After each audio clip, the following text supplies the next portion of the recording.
let's get started.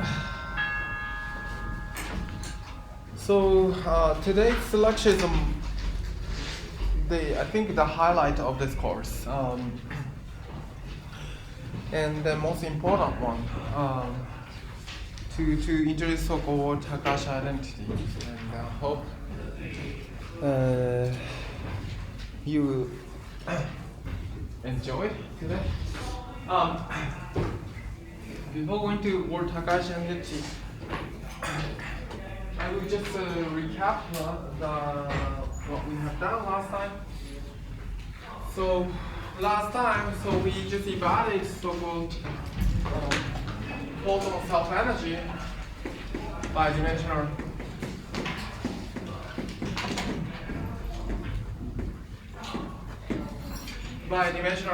realization.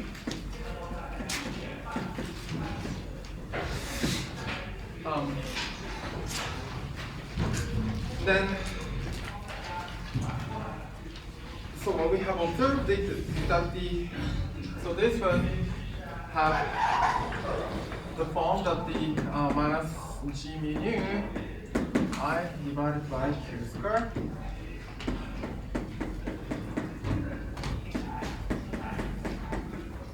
Oh, sorry, 0.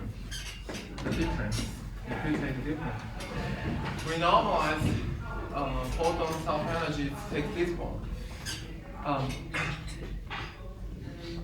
And so pi and cos, so I use the word identity, and then pi and cos the quantum correction of the photon propagator, and then we evaluate the one loop. Okay? So that's what we have done. And then what we have saw is that since the electric charge can be understood as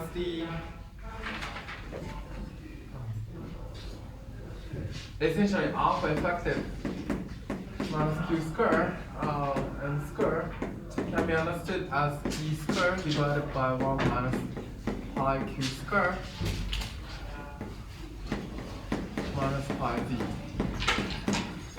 And by evaluating this pi directly by performing dimensional regularization, we obtain this form.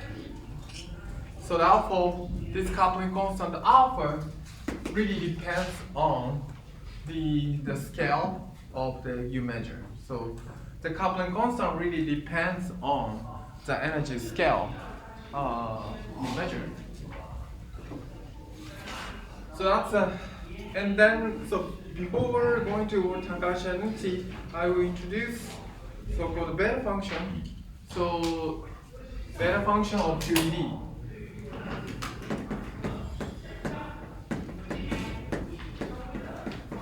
So probably if you take the QFT2 next semester, you learn a beta function. You have to compute beta function a lot. But here I introduce so-called beta of alpha is just measure how the alpha depends on the scale.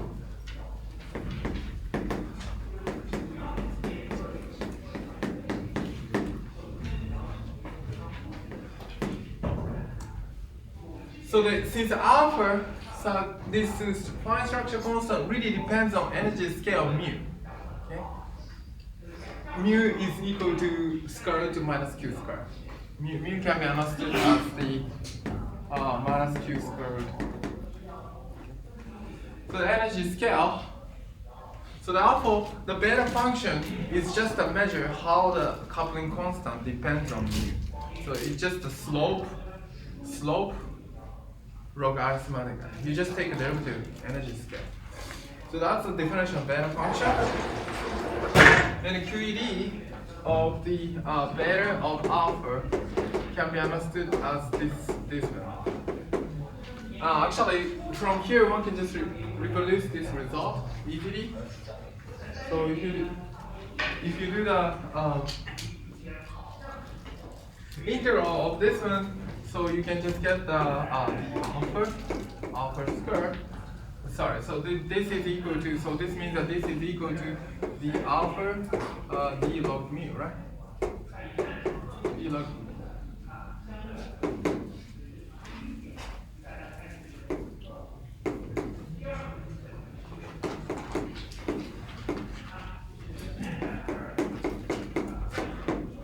Mu 0 and E.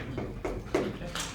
So therefore, what you get is that the minus alpha of E minus 1 over alpha of mu is equal to minus 2, 3 over pi over 2 over 3 pi log E over mu 0. That's what we get.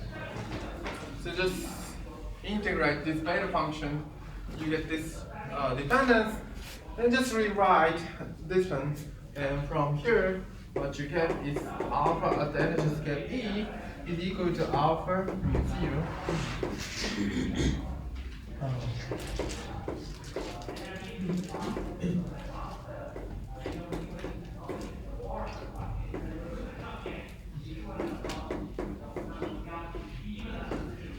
Like this one. Okay? So this is exactly, of course, here log, so upstairs you have a log E square divided by n square. So therefore square just bring to the front, you get 2 here. Okay? Is it okay? So here, so this can be written down like this way, 1 and then square. Okay. Which is same as a 1. So therefore, the QED, beta function of QED is the 2 alpha square over 3 pi, which is positive. So which means that as the energy increase, the coupling constant alpha of E also increase. Like this. So you start with 1 over 137. And as you go to the high energy, you will see that the construction constant grows. So in particular, so you can easily see this is 1 over 137. Okay, so this is very small number. But as the energy grows,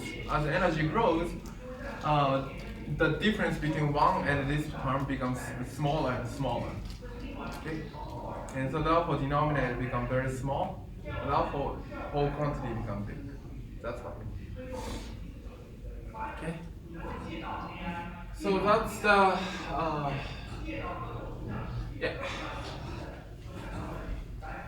the beta function of the QED, and then if you go to the QFT2, so beta function of the G-Yamil's coupling constant, especially G-Yamil's of SU3. SU3 is the gauge group with SU3, which is the non-abelian case. This is negative. So negative. Okay. So negative, so that the coupling constant G-Yamil's is, if you go to the high energy, it becomes monotonically decreasing. Okay. So this beta function is negative. So this is called asymptotic freedom. Free means that when coupling constant is very small, the particle interact freely. So the coupling is very small.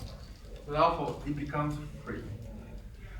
So 1954, Yang gave, I think some of you guys attend my colloquium. So Yang gave a talk at the IAS about Yang-Mills. And Pauli asked that what is the mass of this particle of this spin 1 gauge boson? Classically, it's just the Yang-Mills action is just a minus 1 quarter and trace F mu nu. Trace means that the F takes the body of matrix instead of matrix means not mu nu in terms of mu nu. There is some variable anyway. It takes a Lie algebra body. the classically it's a massless, but at that time, 1954, nobody observed such a spin one particle, massless, and then nonlinear symmetry. Nonlinear means Lie algebra value. Nobody observed.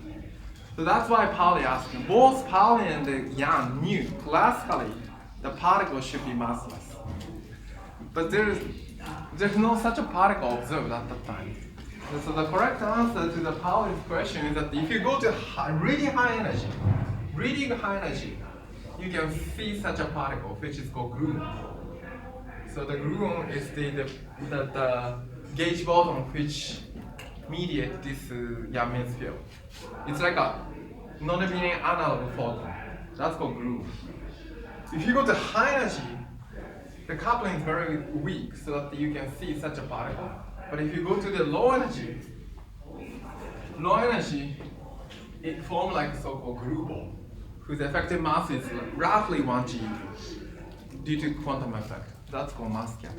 But anyway, so therefore this beta function is very important. So this means that in the Yang-Mills field, if you go to high energy, it behaves very well.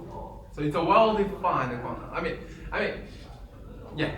So you can use the perturbation theory at the high energy. On the other hand, for QED,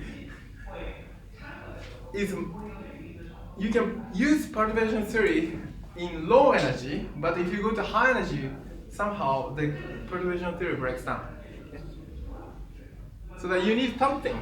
You need really something at high energy. That is called electroweak theory. So you need to really have to define the quantum field well defined at the high energy QED. That will go to electroweak theory. Weak theory. So you have to combine electromagnetic photon and then somehow weak force, which is described by Yang-Mills with the G is SU2. The gauge group is SU2. Okay. So that's anyway. So you have to use some well-defined quantum field theory at the high energy. And today, in the middle break, I will stream the video of the Gell-Mann. And Gell-Mann is also one of the prominent particle physicists, which made a great contribution. He invented quarks, many things. So Gell-Mann law, renormalization, blah blah blah blah, whatever eightfold way, and so on. He talks about this kind of issue today. Any question at this moment about beta function? Okay. So main motivation. So now we're going to move on to identity.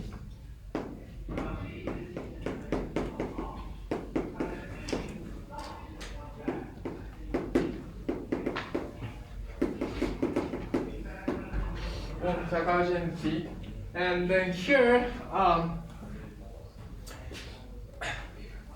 So this is so quantum version of Newton's theorem.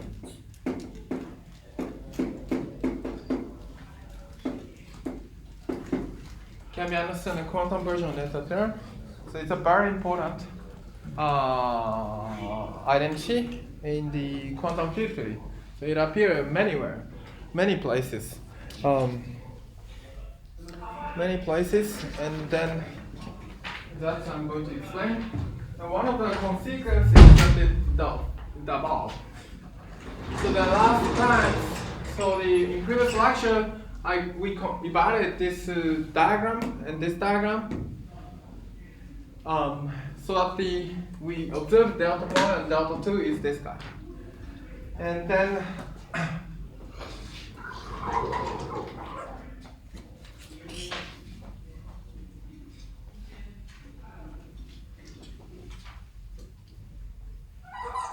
we observed that so if you apply, so I didn't write down everything. So if you apply the integral by parts, the following integral parts, 0, 1 dx, 1 minus 2x,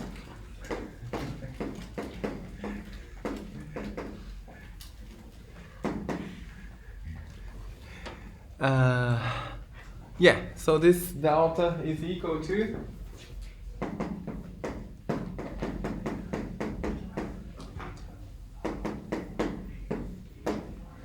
and then minus 1 minus x, 1 minus x squared, m squared, divided by delta mu. So, you finish eating? So if you apply this integral parts on this upstairs, what you get is that the what you get is, so this when you combine this one and this one, you get this guy. You get this guy. And also here we just keep x, right? So if you divide it to 1 minus x log x times if you divide it to, yeah, of course it's 0, 1 and 0, 1. And 1 minus log x, if you divide it to 1 minus log x, you get the same evaluation on this one. Yeah. So I mean, you just get the 1/2. So therefore, you can show that by applying this one, this integral parts to here, one can show it's a good exercise. Delta y is equal to delta 2. Okay. So that's you can show. So this means that I mean, you have to do the really calculation. So you need to combine this one and this one, you get this one. And also, yeah, you have to do the integration this one, and it's 1 minus x log x here. And you have to show that they're the same value. Anyway, so that's what you need to do. I mean, I'm not going to do that today. But you have to do it by hand. So this means that magically, once you divide it to this guy and this guy, you get the same quantity. And then recall that so this means that the Z1 is equal to Z2 by definition, because this is delta 1 plus delta 1, 1 plus delta 2. And then today I will show that this is really the consequence of Takahashi identity. So even though we have to do lots of calculation to derive delta 1, delta 2, we apply Pauli-Beta regularization and so on, whatever. We did like a Feynman parameter, weak rotation, and Pauli-Beta regularization to derive this quantity. And furthermore, you apply this integral by parts, you can show that the delta 1 is equal to delta 2. It's a huge calculation to show delta 1 is equal to delta 2. But it's just if you consider the symmetry, one can show that this is a natural consequence. You don't need to do the calculation. That's what I'm going to show. And this is the highlight of the QFT. QFT1. So far, when we calculate the water Compton scattering and so on, so we have shown the word identity.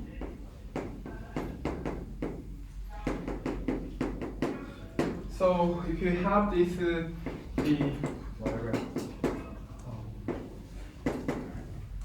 So there's something like some diagram, and there's a photon propagator, K and mu, and so on, whatever diagram. So for instance, Compton scattering something like this one. So we just apply we just write down the amplitude or modulus or whatever you call it. And then, so what we have done is that the K mu, M mu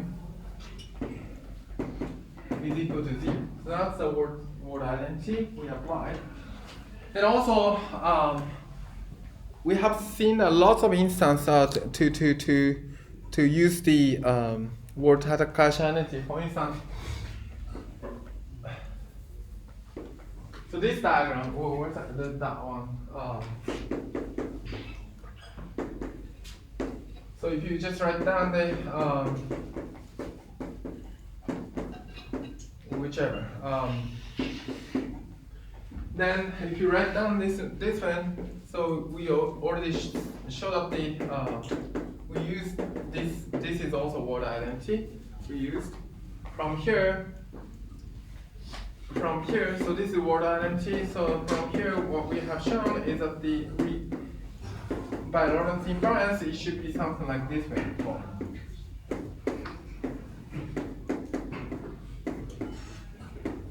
Like this way. We have shown like this way. So this is the one use of the word identity, and so on. So we use the lots of this word application of the word identity in the previous calculation. And today we will derive really the word identity, which is the one consequence to this guy, the other consequence this guy. That's what I'm going to do. Okay. So that's what I'm going to do from now on. Okay. Should this be on shell?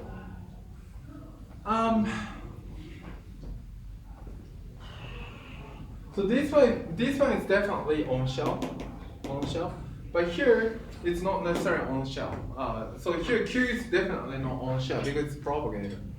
But here we applied this word identity. So I will show you that this is really consequence of word identity, word Takashi identity. Okay. That's what I'm going to show. Yeah, so that's a good question. So here we use the other on shell, but and also above calculation there, we also showed up the use the form of this one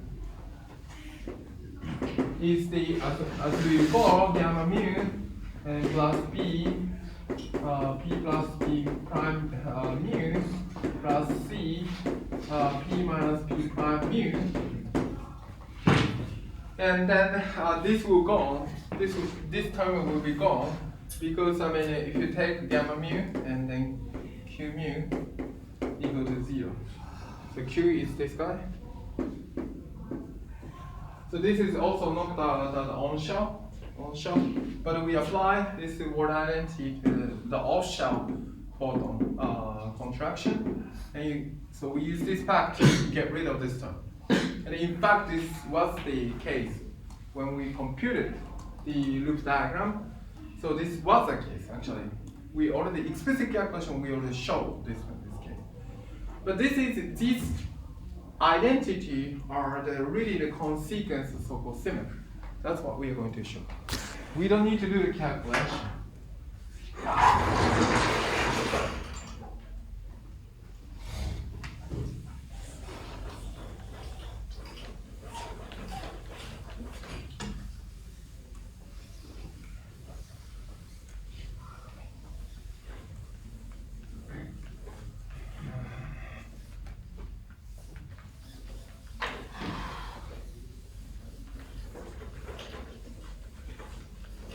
Okay. So what we are going to do is that the use of symmetry in QED, which is the U1 symmetry.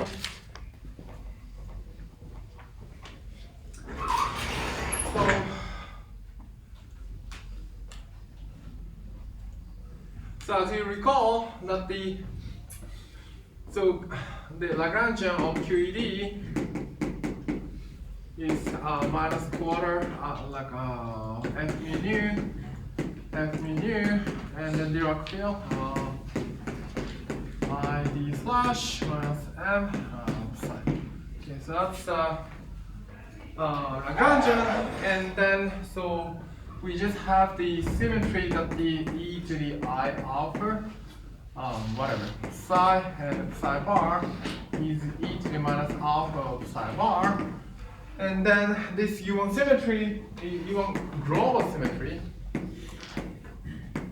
which global means the it's independent of the position. Then network current is indeed, so that's what you did in the what we did in the long time ago, e psi bar gamma mu psi. And then since it's a network theorem, we'll tell you that the current will conserve. So this is net current of this symmetry.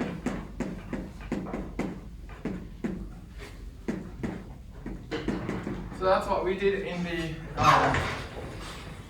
when we learn in when we introduced the Dirac-Lagrange. So word identity is that we just try to compute the following quantity. T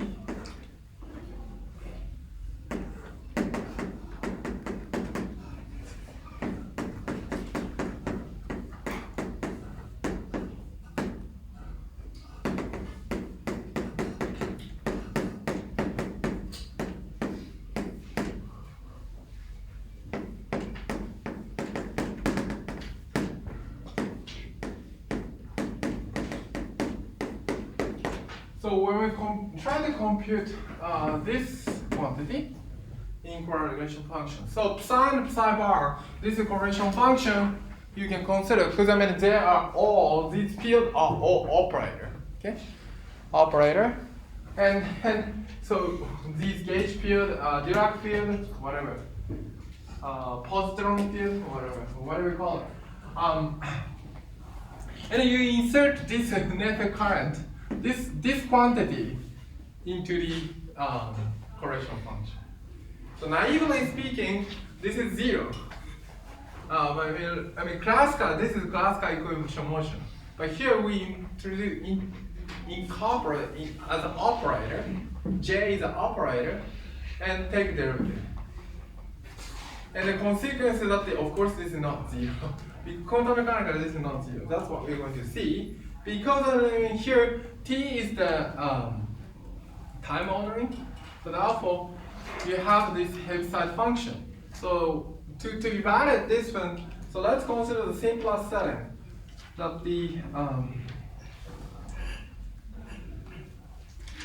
so for instance 0 t j mu of x psi xi. So we know this is equal to theta x minus x0 j mu of x. Yeah, sine xi 0 and plus theta x0 minus x and then psi xi. So you have to impose the time ordering here.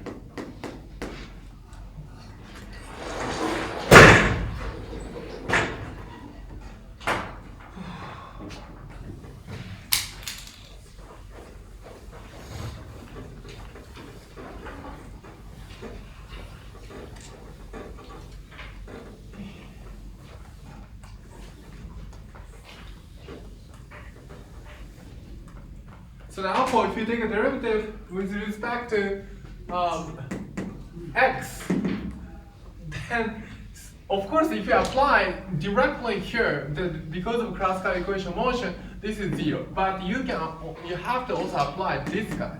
You have to. This x derivative acts on the Heaviside function, and also x derivative acts on this Heaviside step function. Okay. So this derivative will really see these variables. Okay. So therefore, what we have is that this is indeed equal to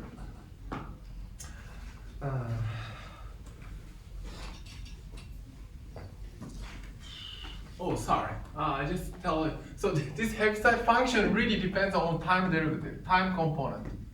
So the zeroth component. So therefore, only sees the zeroth derivative. Okay. So that's the. So therefore, what we need to do is that here we need to put the 0 here, 0 here, and 0 here, and 0 here, and 0 here. Okay. So then what we have is that so this is just commutator, and then here, here if you take a derivative of Heaviside space function, you get that function. So if you do the function, then what you get is that they just so here there's a minus sign here, which means that so this is x, and also this is xi. Sorry, I mean you should tell me if I make a mistake. So this is xi, 0, 0, and then j0 of x and psi of xi and the commutator. Yeah, of the and then like this way. That's what we have. So therefore, once you consider quantum mechanically in the correlation function, so this time ordering really violates this classical equation motion. So the cost is that what you get is this delta function and the computation relation between J0 and the psi. Once I apply the time derivative. So that's the. So therefore, if you do the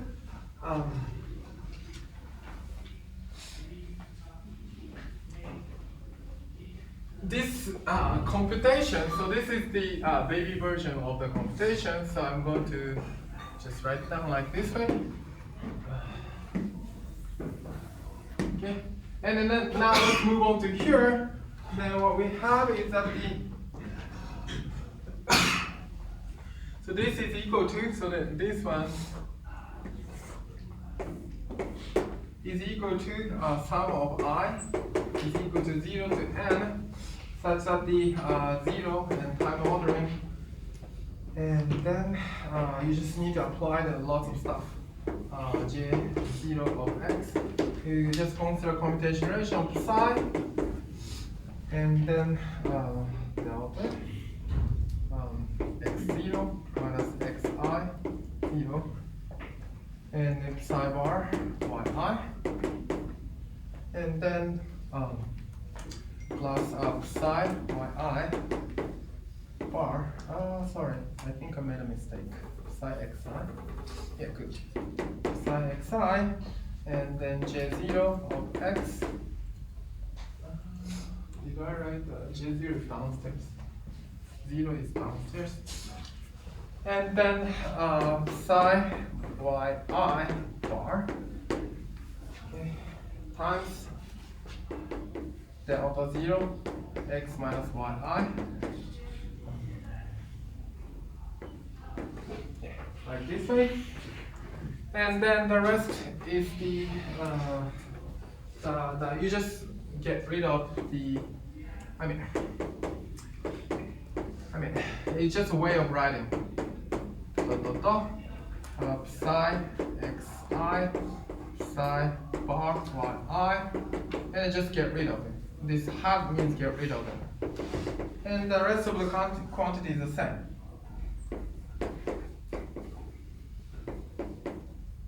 ZP. So here we apply that the derivative here apply in the middle of this psi x and psi bar y in the middle derivative on this time ordering of this one. Then you get the time ordering of this guy. So you get the delta function, and the computation relation between operator. And then what's left is this guy. And then the ordering doesn't matter because I mean, time ordering means automatically the operator should be ordered by time ordering way. Do you understand what I mean? Is it okay?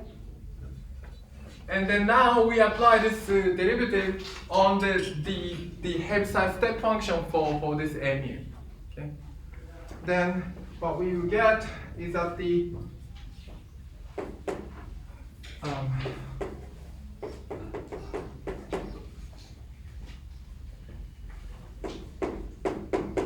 I mean, this part is super easy and then super boring. Okay, and then J0 I mean, and J0, what did I write? J, and times delta 0, x minus vj, sorry, 0, 0, dot, dot, and 0. I'm going to put it in that. So here, I just apply the derivative here on the Heaviside state function for a new j, a new z j, and you get the delta function. And then the rest, you have to complete time ordering way. And now we recall that the following. I think I'm going to erase. I hope, yeah, it's recorded. I mean, this one you have to. You really need to do the calculation by yourself.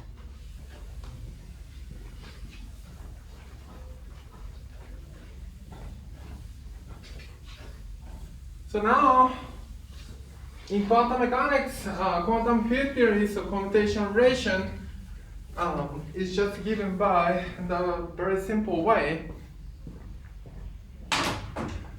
So commutation relation with this J0 of x, natural current of psi of x prime,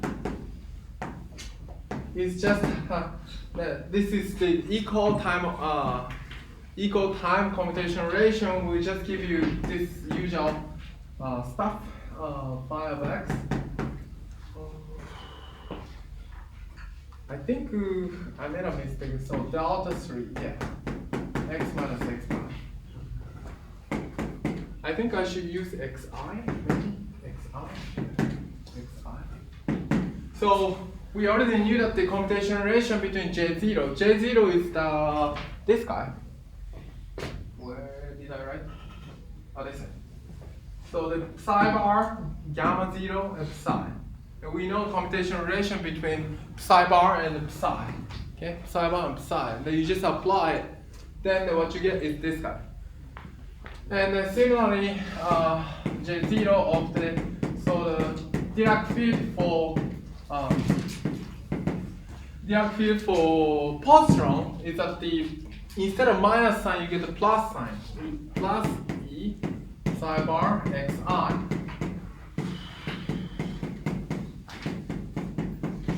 Okay.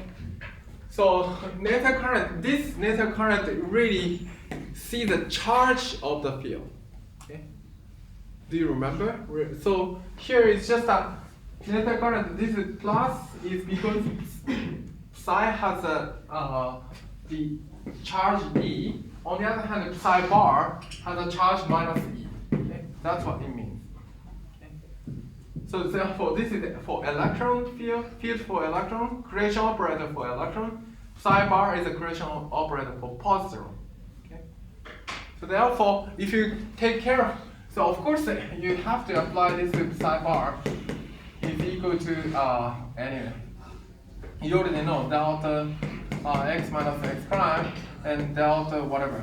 You just write down Dirac indices R and S, you have R and S. You just apply this anti-commutation relation to this nether current, and be careful about when you swap the psi and the psi bar, you get the minus sign and so on. So you have to be careful about swapping on psi and psi bar.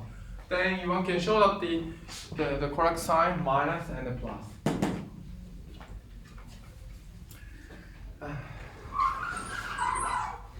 I think my notation may be a bit strange. Sorry, I think this is minus and plus. I think. Sorry, I think. Yeah. So my notation should be minus E is the charge of electron, plus E is the charge of positron. Okay. And then you can do the same exercise for mu. What is the charge of photon? What is the charge of photon?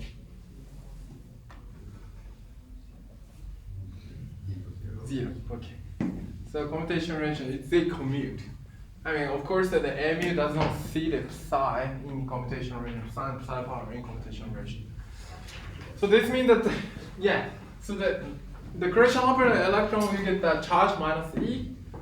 Correction operator for positron, you get the charge plus E. That's what it means. Okay. So now we can apply this computational integration to here.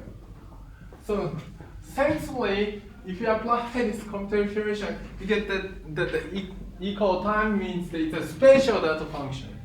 This spatial delta function combined with this time delta function, the time direction, you get the Lorentz invariant quantity, delta 4.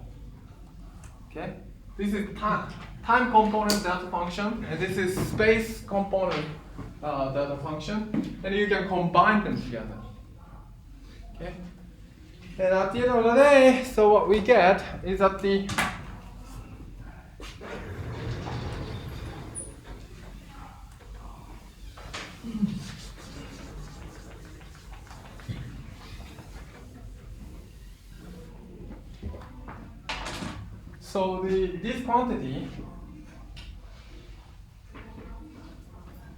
this quantity, so I call the, sorry. So this quantity, anyway, so this quantity is equal to, essentially, it's the same thing happening here. So E times 0 t psi I mean it's psi x1 psi bar xy1 a cp. It's but only C, which means that if you take computation gauge field, J0 does not see gauge field because it's a charge is 0. Okay. So J0 does not see gauge field, photon gauge field. You only see the Dirac field. So which means that the delta function remains.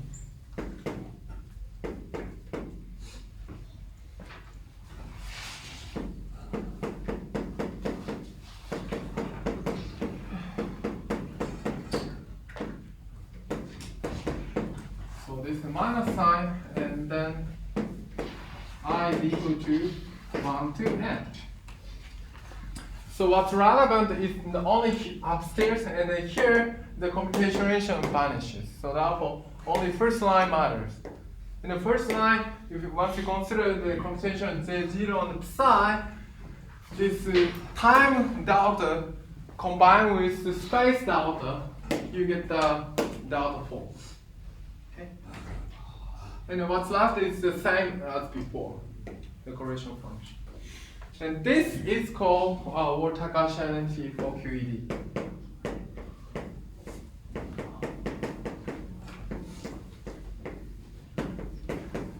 I was planning to derive this Ward-Takahashi identity for generic quantum field theory. So as you can easily see, we just insert this nether current conservation into the correlation function. Then what's left is this delta function. Okay, delta function.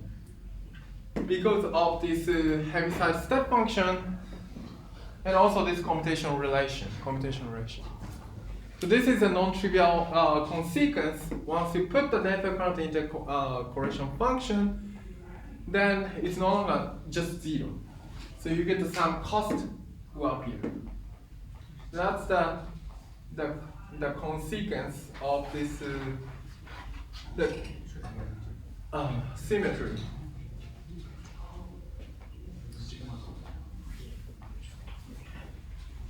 Any question? Why is there a plus? Plus sign and minus sign? No, I mean positive. Before the sigma, why is plus? Sigma y. Before the sigma sign, why is this is sum? why is this? Oh, sorry, time. Thank you very much. Thank you very much. Okay. Thanks. So this is multiplication. Yeah, of course. Sorry. Okay, so let's apply this Ward-Takahashi identity to some cases.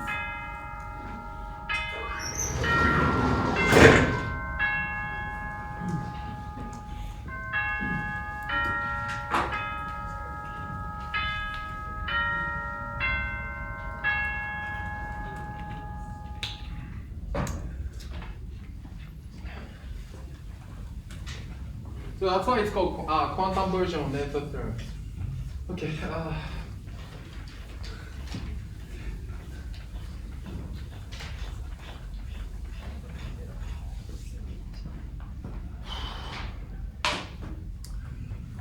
Okay. So now, we apply when n equal to 0. Okay, let's consider n equal to 0 and p equal to 1 case. P equal to 1. So which means that we don't consider psi here, and we only consider A. That's what I mean. P is the number of the photon operator or gauge field. The N is the number of the Dirac field. Yeah, of course, you need this combination for, yeah. Anyway, for charge conservation. Okay, so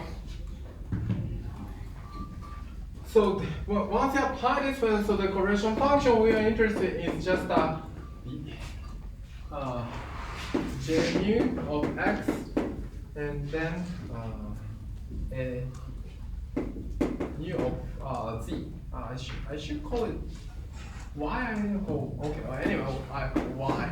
It's okay for you can easily see it. I just renamed z by y. Sorry, I don't know why. In order not to make a mistake, I would call it y. So we're interested in this quantity, and now. So we just contract with this photon propagator of this guy. So what we have is that so we know that it is so this photon propagator, fully quantum corrected guy, is that the classical usual not a classical ordinary photon propagator, 3-level photon propagator. And plus, so we have the interaction with the Dirac field, and there is something, and then like this. So this part is literally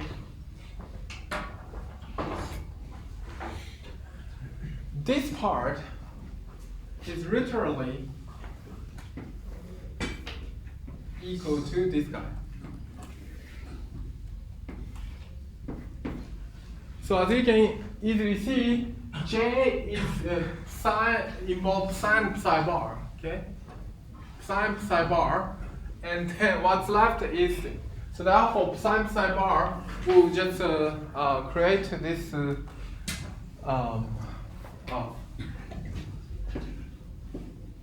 fermion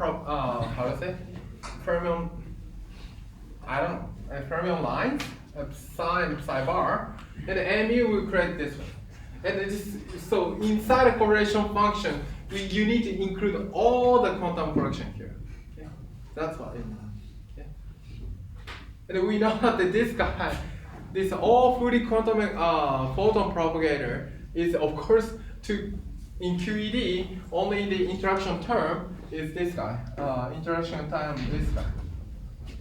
So therefore, to create the quantum correction to this usual bare photon propagator, you first need to create this kind of interaction and then consider fully quantum diagram and then correct to the photon propagator, which is exactly equal to this correlation function. So this one, so therefore, this diagram can be just written, so let's go mu and nu, and mu and nu, and mu and nu. Okay. Yeah. So then this is d mu nu, sorry, x minus y is equal to d mu nu 0 x minus y. So the 0 means the bare or like without any quantum correction propagator. So just bare propagator, and plus, so you just apply, sorry, maybe you just diagonal series will tell you that the minus I d4 x prime, and then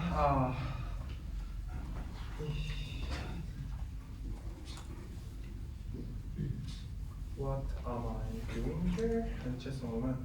Oh yeah. d0 mu rho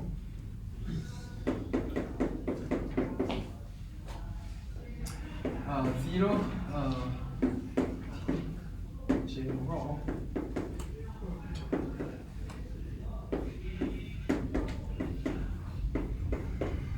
like this way.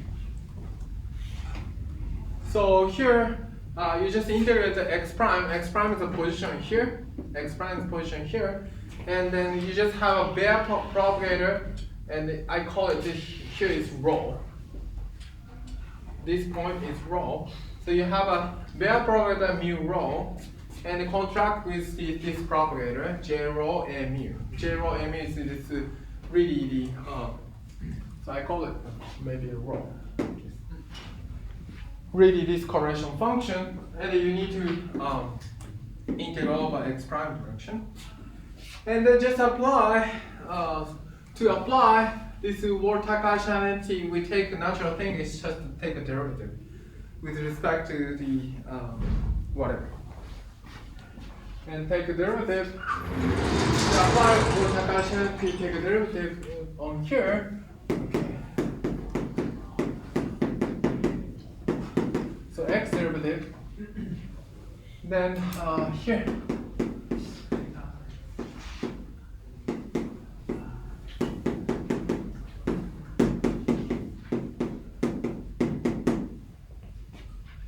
And then, sorry, no. Yeah, still my brain is not so much working. Mu rho, x minus x prime, and then 0 and it's the same thing. I'm not gonna fill out the details. And then, so we're just focusing on, so we want to do that, to apply this Ward-Takahashi, so we have to do the integral of parts here. Integral of parts. So this can be just write down to apply the integral parts. We just notice that this part. Maybe I should use that some color chalk. Yeah. So this guy.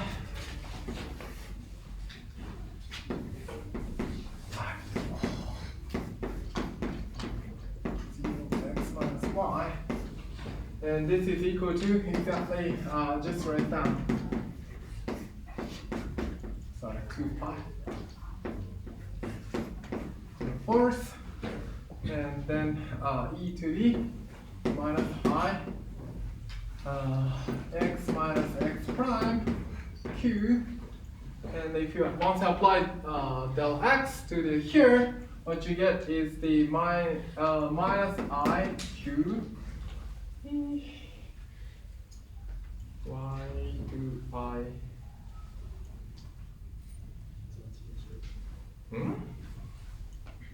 Oh yeah, sorry, mu, and then you have a g mu nu q square. This is propagator. Minus I. Okay? So here G mu rho, sorry, G mu rho. Okay? So this is rho, sorry. Rho. Sorry. I hope you can see that. So and then it just contract with the G and the Q. I hope you can distinguish my Q and G. And then what you get is that the this is gone, and this becomes rho. Okay? This is rho. And this can be written as just some derivative rho. So I should write down. Sorry, I think, yeah, I think it used to be, sorry, it should be upstairs, sorry. Upstairs, G mu nu, sorry. G mu rho. Okay? So this can be written as G rho.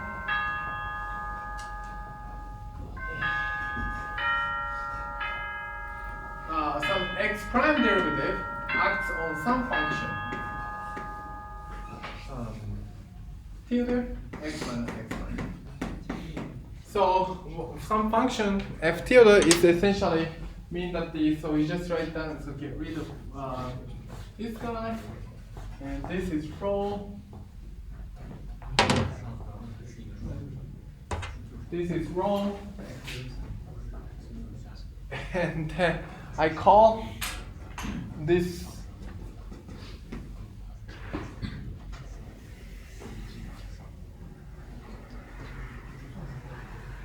guy is equal to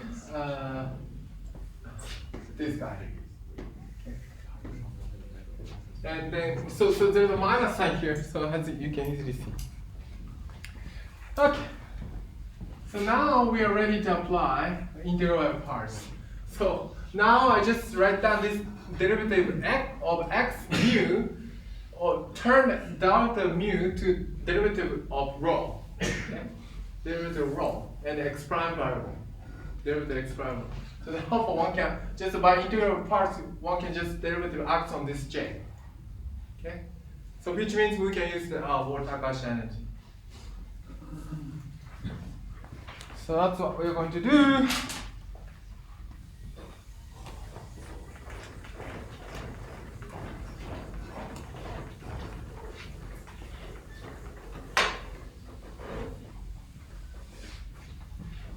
That's what we're going to do. So then,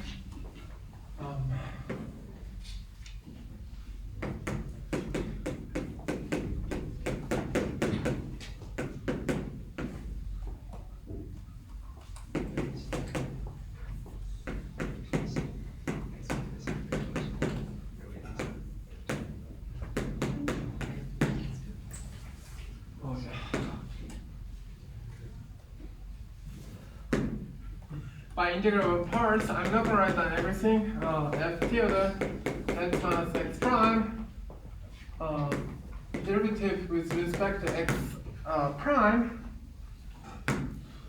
and acts on this time ordered correlation function with natural current. Like this way. Then what you get, since we know that this word identity or Takahashi energy is just 0 because it involves the only gauge field. So this is 0. Okay? So what you get is this one.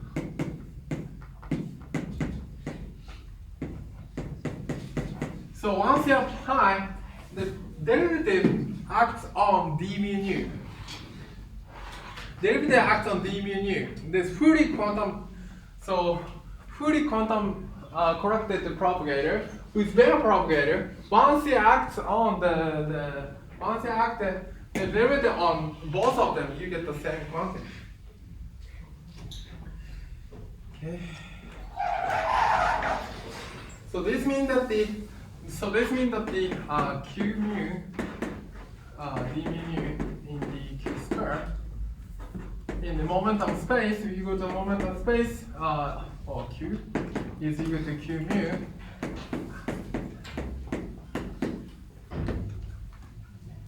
like this way. Okay. Okay.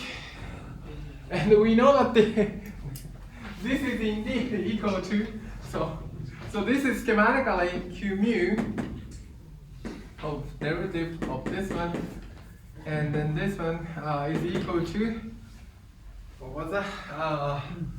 So schematically you just write down that this one mu and mu, so this bare one plus a quantum corrected one mu 1 pi.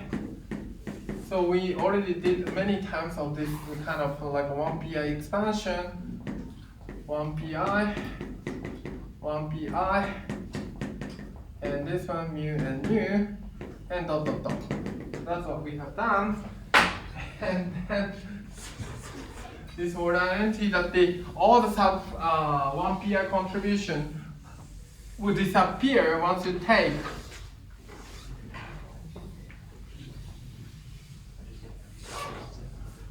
take contraction with q mu. So q mu acts on this guy and this guy all 0. Okay. So this means that the q acts on this pi mu nu of q is equal to 0. Okay. So that's what we have. Maybe if you forget about what's the definition of pi mu nu, I already defined this. This guy is equal to I times pi mu nu. Okay. So this one is equal to pi mu rho. And then here you have a propagator, so it's a minus g rho sigma pi sigma nu, and then divided by q squared times some power squared, something like that. I don't remember. Something like that. Anyway, times some constant. But once you take q mu, so which means that everything should vanish, which means that the q mu delta, not delta, sorry. Pi mu nu should be 0. Okay.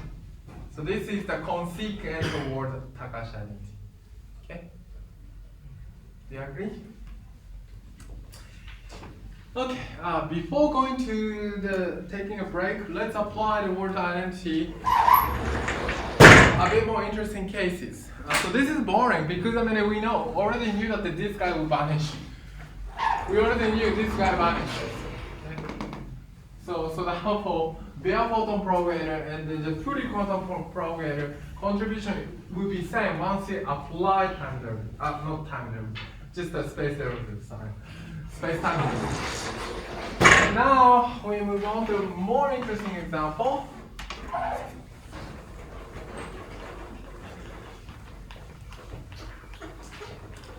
And this is the highlight of QFT1. So here,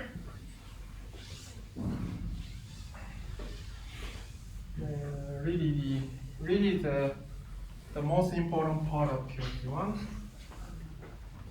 We are moving on. We apply n equal to 1 and p equal to 0. Oh yeah, p equal to 0. Which means that the correlation function we are interested in is that the tj mu psi of x1 and psi bar of y1. That's what we are interested in, j mu. Okay. So this is a correlation function you're interested in. And then we apply, as you can easily guess, apply the same thing we were going to do.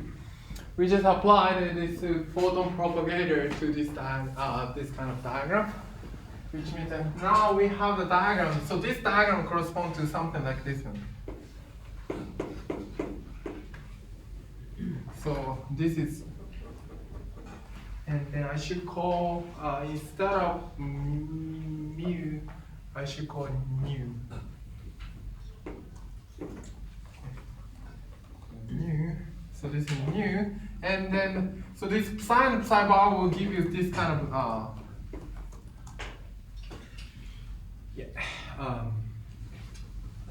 so which means something like this, right? Y1, x1, and this is x, and then probably I should call prime here, and I should call prime here. And then to connect what we have done is essentially we need to connect the bare photon propagator, which means that the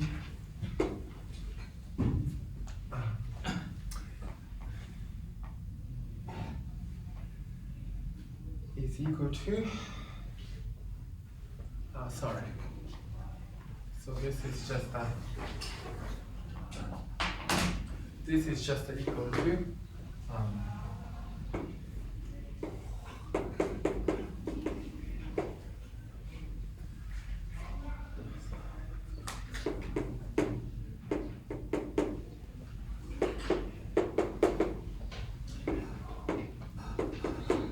okay. So this is the electron vertex function. Once you connect with the bare photon propagator, you get the electron vertex function. So this means that if you consider, so this left hand side is just the time ordering of n nu of x. bar of y 1, 1, 0, and then this is equal to minus I d for x prime d mu 0 x minus x prime.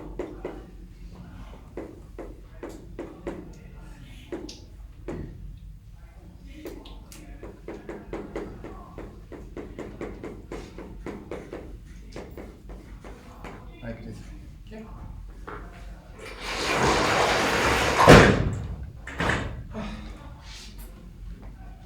Okay. And do the Fourier transformation.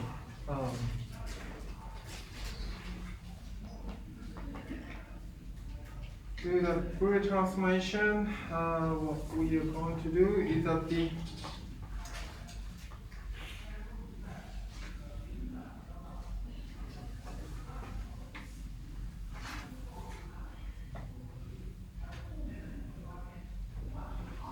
I just got confused. Why do I?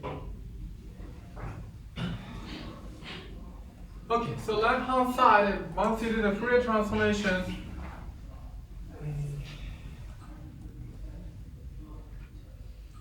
okay, so once you do the Fourier transformation, as you can easily see, I just got confused. As you can easily see, I think I call this one is the momentum P and P prime, and again Q, the same, Q and P prime and P. Okay.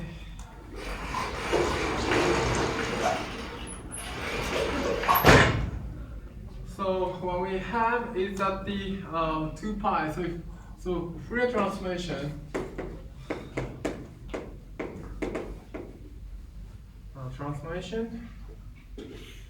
I just got confused about one thing. Okay, transformation. Okay, I think, sorry, I just want to do the Fourier transformation the following.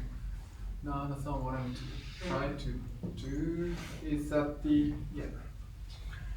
Fourier transformation. So, photon propagator will give d mu nu of q, and then s p prime. This is S is the propagator of the Fermat and the gamma nu. Sorry, gamma nu is the fully quantum corrected electron vortex. Sorry, I just a bit disorganized here. P prime and P and S of P. Okay, so what I'm doing is that here, so this propagator will give you D. I think I should use yellow instead of red. So here, if once you take the Fourier transformation, what you get the d mu nu of q, and here s p prime. S is a propagator, of course, as you know. Sp is equal to p slash minus m I. Okay, so this is a photon. Dirac propagator, and here you get the S of p, Dirac propagator, and so we call this fully quantum collected electron vortex. We call it gamma nu p prime and p. That's what we have done. So the left hand side, once you take Fourier transformation, you get this one. And we want to apply to here this part. We want to apply this part to the Q nu. So this is the same as what we have done before. So to apply this Q mu, whatever, Q nu, so we need to take a derivative with respect to this current. So this means that so once you try to apply, where should I go? Maybe I should go here.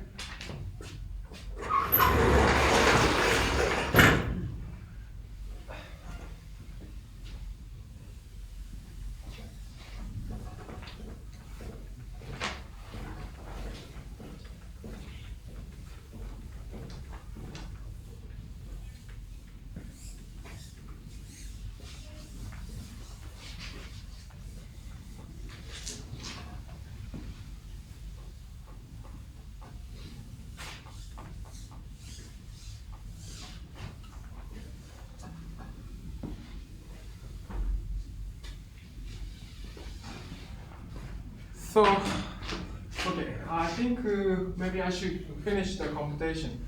So this is 2 pi to the fourth, so times delta 4 p plus p prime minus q. Sorry, I told you wrong. P like this way is equal to minus I d mu nu 0 times q. And if you go to the Fourier transformation, and then e to the I p prime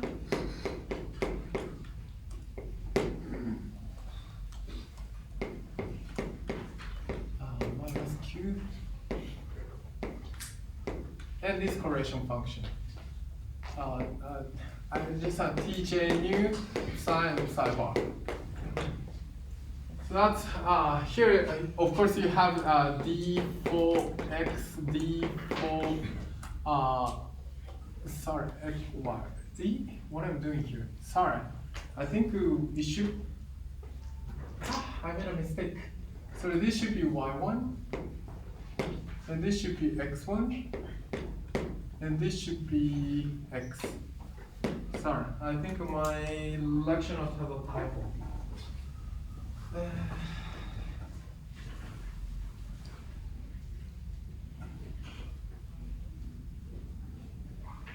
hope I'm not mistaken.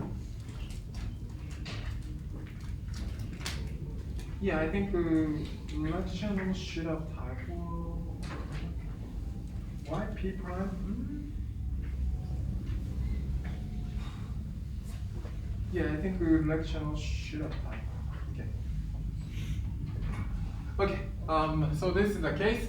And now also we want to contract with the multiply this Q mu here. So once you apply Q mu here, and using the result of what we have seen here.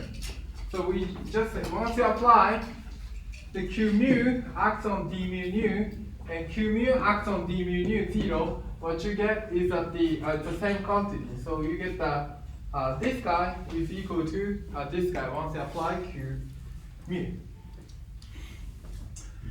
And moreover, what we have is that the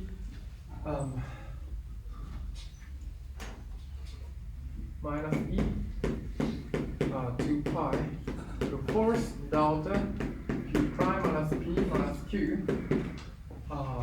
delta 4. I think it's a typo. And then s of p prime q nu gamma nu p prime and p of s of p. So now also we just apply q nu into this yellow quantity. So therefore, then which means that we can create this q nu by applying derivative on j nu, which is equal to I times sorry, I think I should include minus IE here, but for the sake of the normalization, minus IE. And then what we have is that the d4x, d4x1, d4y1, and then time derivative of x nu 0t j nu of x psi of x1 psi bar of y1. So that's what we get. So once you apply q nu, to get the q nu, what we need to do is just apply the time derivative, x derivative on here, and by integral by power, and yeah, so x derivative on here. So that is exactly this guy. And what we need to do is that we just apply the word Takahashi identity. And once you apply word Takahashi identity, what you get is that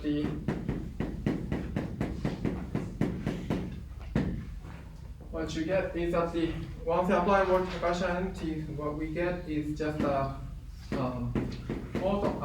Dirac propagator. And then I'm just more about the delta x minus x. So this is the case. And then, so we know, sorry, I didn't include e to the I p prime because I'm not. I think this should be p1, p prime should be contract to y1. I don't know, that somehow the lecture note has a mistake, it seems to me. I think, I don't know why I have written like this in the lecture note. Okay. So like this way. So from here to here, just apply the Ward-Takahashi identity. So from here to here, you just apply Ward-Takahashi identity. So now it's just a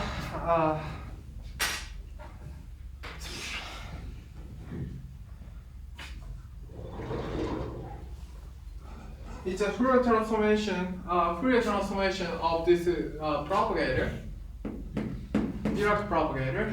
So therefore, this can be written as I times e 2 pi to the fourth, and then usual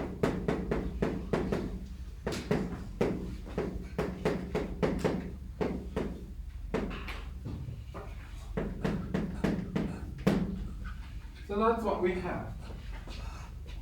So this guy will give you SP prime. Yeah, it should be. So otherwise you won't see this one. Yeah, this should be the case. My correct. Yeah, I think this should be correct.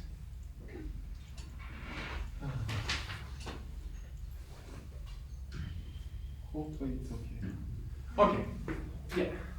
So for first time we'll give you SP prime, the S of P prime, which is the Dirac propagator of the upstairs. And then the second term will give you the propagator of the Dirac propagator of the at the bottom, S of P. Okay. So at the end of the day, what you get, so if you compare between these two, what we get is a Q nu of gamma nu P prime and P, and then so on one hand SP prime S of P is equal to S of P prime minus S of P. So that's the consequence of Ward-Takahashi identity for this electron vertex. Okay, so that's what we have. And now we take the inverse of S of P prime and S of P.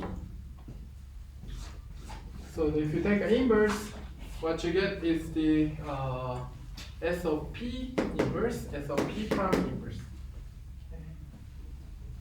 Times somehow, I think I is missing somehow.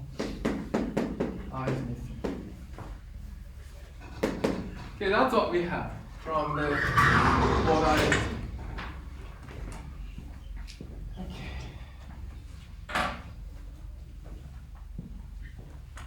So now, so now is the time to wake up. If you become sleepy, so we just apply this identity. We just try to understand what it means.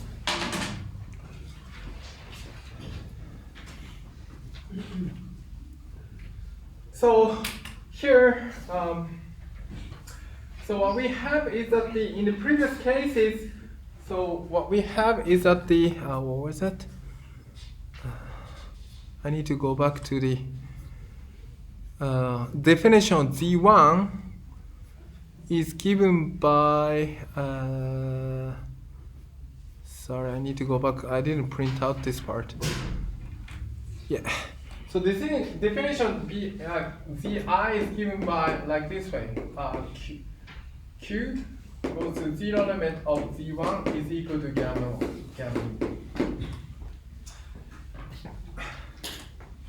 So to get the Z1 from electron vertex function, we need to take Q equal to 0, which means that Q is equal to P prime minus P. So therefore, you need to take a P prime is equal to P limit. Okay. So then we just recall that so this one, once you take this limit, Q nu,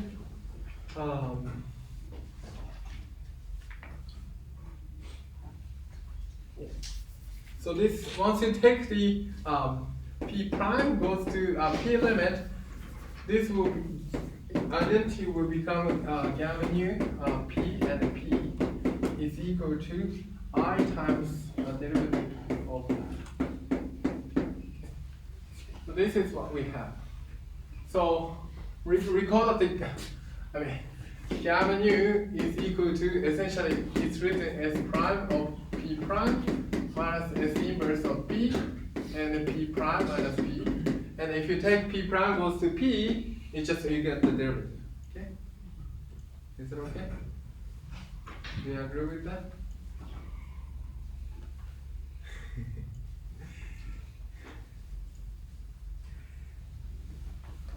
And we know that this S of P is indeed this photon propagator of fully quantum corrected form. And this has the form of the following form, that the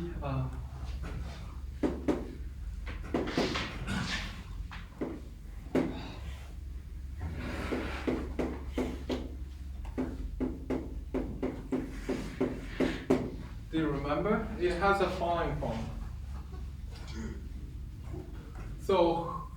So once you include one pi correction, this sigma of P is the one pi correction, and take the geometric series of this one. The fully quantum corrected one is incorporate this one pi like this way. And the acts, so take inverse, so S inverse. So as you can easily see, S inverse of P is just a minus I times P slash minus M minus, like this way. Is it okay? And just plug that into here, and then this will give you gamma nu minus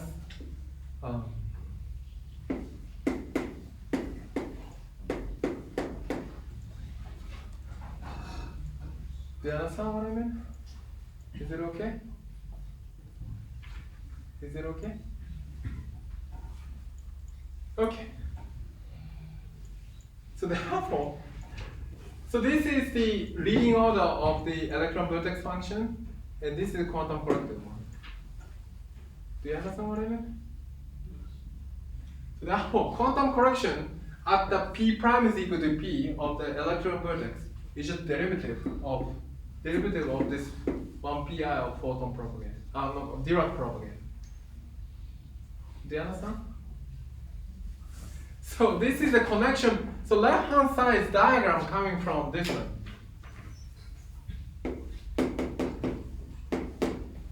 And right hand side here is the diagram coming from just over there. Okay? This is a consequence of Ward-Takahashi identity. This will give you Z1, this will give you Z2. Okay? So therefore, we already see the connection between Z1 and Z2 from here. So this means that from here, one can just get the delta alpha of gamma nu P and P. Alpha is a first reading correction. There's the one loop correction. It's given by minus one loop correction sigma 2. Sigma 2 is one loop correction on partial P. So one loop correction of the electron vertex function at the P prime is equal to P is equal to one loop correction of the Dirac propagator. Let's see if this is correct.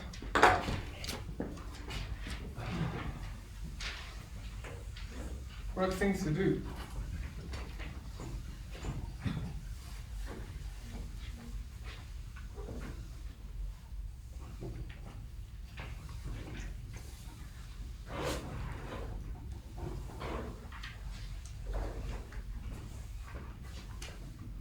So just let's recall. So we start with this correlation function and contract with the bare photon propagator. That will be the electron vertex function. And that is just a bare times this correlation function where the Takashi identity applied. And then if you do the Fourier transformation of left hand side and right hand side, you get this one. And we know once you apply Q nu, so we want to apply Q nu. To apply Q nu, we just take a derivative with respect to x here, and then we just apply Q nu here. And the difference between d and d0 will disappear because we know that the d mu nu Q nu is equal to d0 mu nu and Q nu. So we know this one from the word Takashi identity. So therefore, difference between d and d0 will disappear once we contract with Q nu, okay, or the take a derivative nu, and then just do the calculation and apply word identity. You get this identity, okay.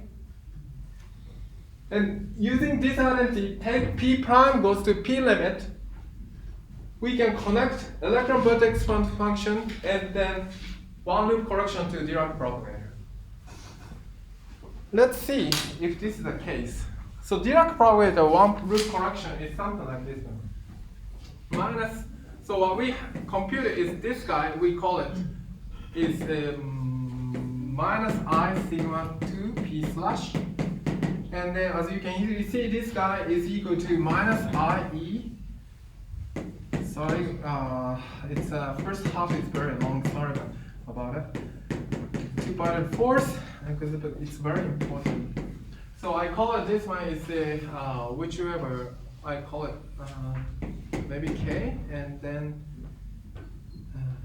so I call maybe I should write it like this way, and then P minus K, and then P, and then P. So this one is equal to K square, and the gamma mu I over P slash minus K slash minus M0, and the gamma mu. Okay, so that's the one loop correction to sigma 2. Well, so as you can, we already did many times of this calculation. You already get used to it. So this is Dirac propagator is this part, and then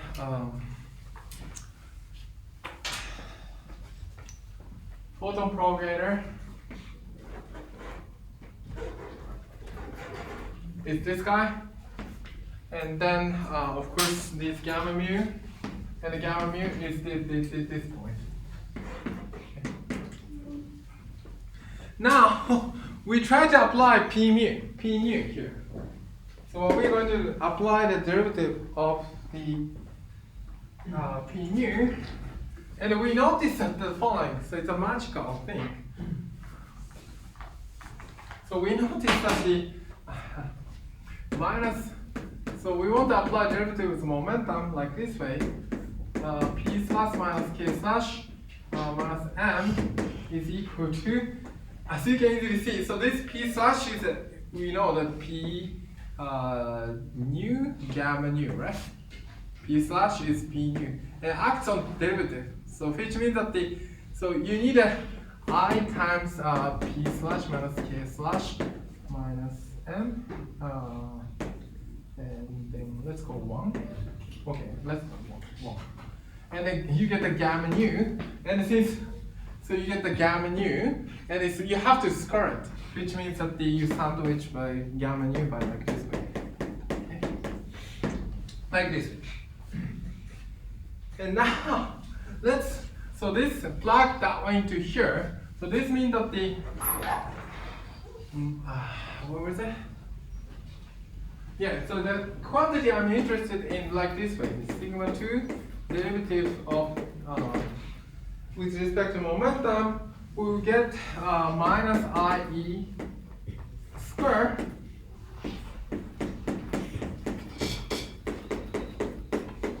minus IK square, and then gamma mu P slash minus k slash minus m minus I gamma nu I p slash minus k slash minus m and gamma mu.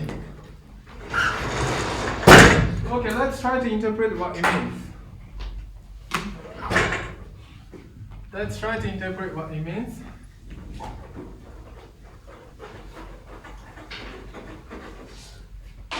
So this is what it means.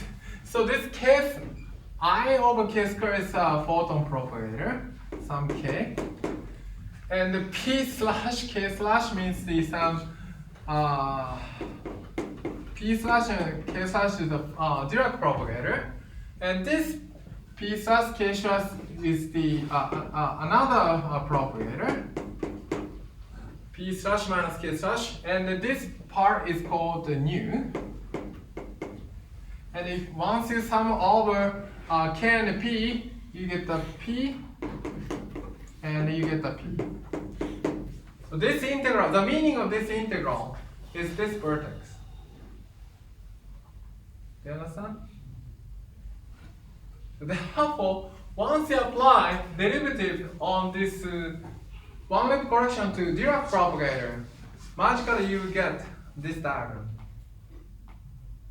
This, because once you apply derivative on the Dirac propagator, you get the two Dirac propagator and the vertex, okay, gamma nu. And plug that into here, one can reproduce this diagram. That's what's predicted from this Wartaka energy. So we don't need to compute to predict, to connect this sigma 2 and gamma nu. Okay. We don't need to compute anything to connect these two quantities. It's a consequence of Wartaka energy. So that's the miracle of the consequence of Wartaka energy. And from here, you can easily show Z1 is equal to Z2, but I'm going to show after the break. So let's take a break, and then I hope you understand that what I tried to convey today.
Maybe here is okay.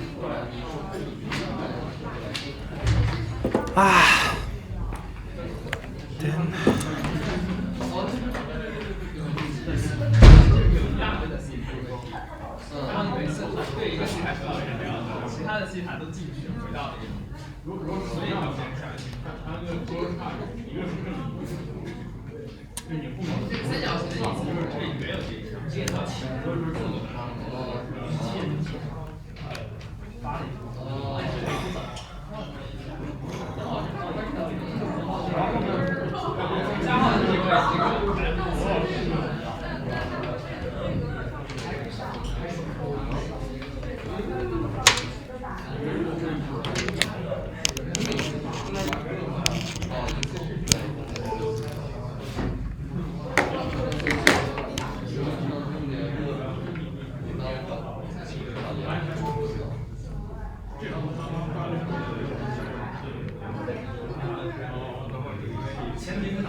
submit the homework yesterday, but it said it was overdue, so that shouldn't affect the I'm sorry? I resubmit the homework file. It's okay.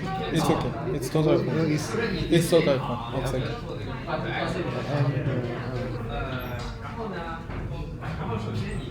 I think this should be renewed, or because if this is 0, then the 0 should act also on J0. Oh yeah. You're right. You're right. Wait. You're right. Totally fine.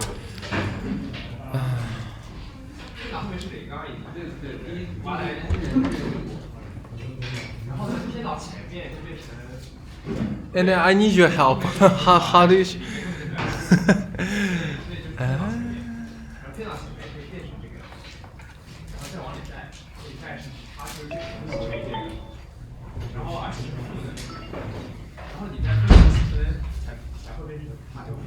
Okay, good.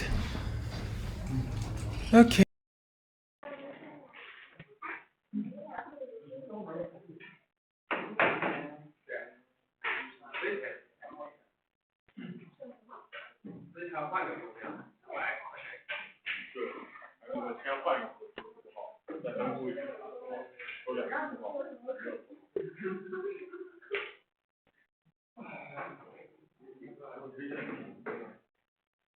So Gell-Mann is also one of the great particle physicists.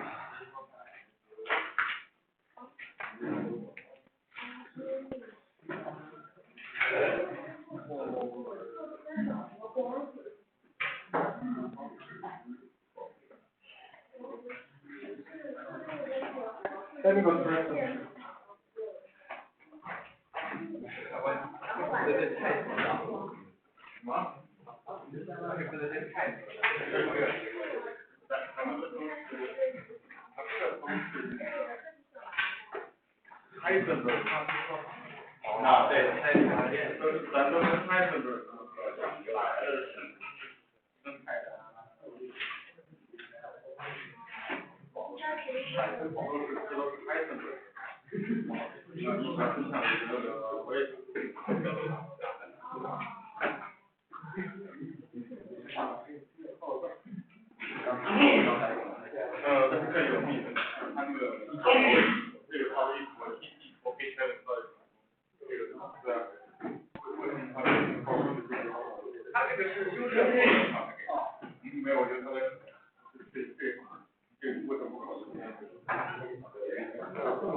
Okay, let's play Gell-Mann's interview today.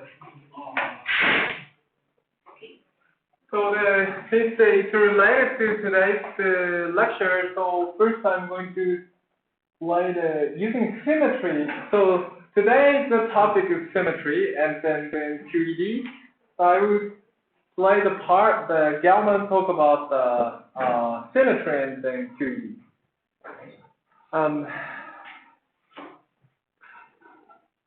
Gell-Mann is a great physicist, great particle physicist, who was the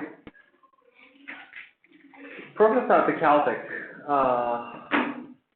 and he supports the string theory at the Caltech.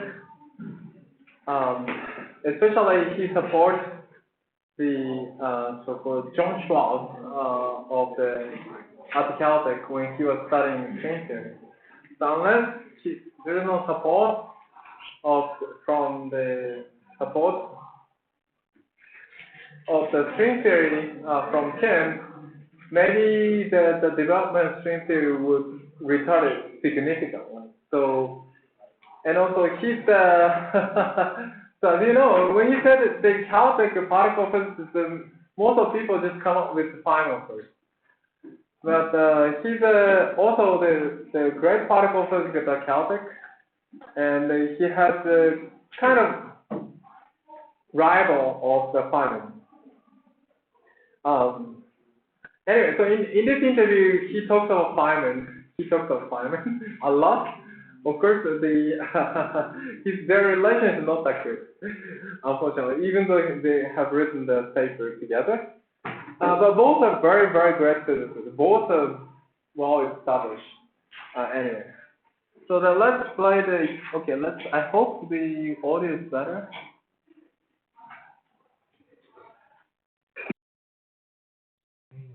Just a moment. I need to maximize the volume. Maximize volume of my. And hopefully you can hear. But anyway, I sent a transcript, so hopefully it'll be okay.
So what you mentioned is the best way of using the elegant and simple mathematics to learn about properties of physical law was through symmetry.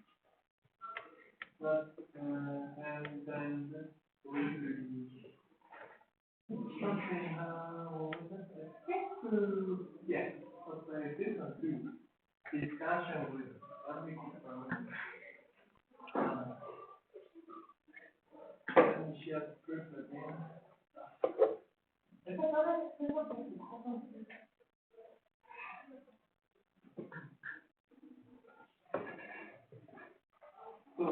question is really the symmetry, conflict of symmetry as well. We discussed a lot within RICO the pion-nucleon scattering, the analysis of it, intensification, the presence or absence of a resonance, even what has the resonance. In fact, I don't think to this day he favored a phase shift solution in which the phase shift didn't go through 90 degrees. And I took one of his students talking with Hansperia or a student of Hansperia to discover that there was another phase shift solution that described the experiments equally well, and in which the phase shift in the 3-3 state, the 3-3 state actually did go through 90 degrees of potential resonance. But of course, that resonance had been expected for many, many, many years in strong coupling. It had been predicted by Pauli and Bancroft back in 1942. And then Keith Gardner had made himself famous by doing some immediate coupling calculations in the showing that you would get a 3-3 resonance. Practical discussions of that kind were very educational. And of course, at the atomic spin, conservation was being confirmed further if it needed further conservation. If it needed further demonstration in the experiments that Fauci and others were doing on the scattering. And we were discussing some achievements. And then, a while ago, I was one way which I felt would probably make progress, important progress on understanding what was going on. We now attempting something too ambitious, and we haven't got it in theory. So exploring symmetry is one way to do that. So express symmetry is one way to do that. Yeah. And then we also talk about renormalized and QED. So let's talk about renormalized and group of QED. I think maybe I will create green marker.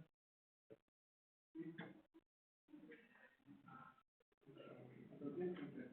So he worked on the QED with the constant flow. Let's see. I can just show you the paper, constant flow of the down. And then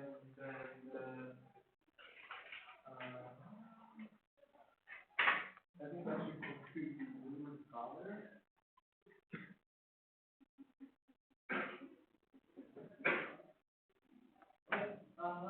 Yeah, different. Quantum thermodynamics, the small difference.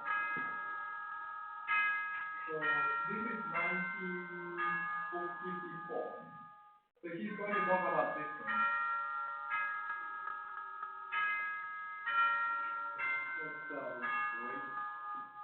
Let's wait. Okay. So this is the renormalization group of Q. So that's the one I showed you at the beginning.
So I talked to Ben function today.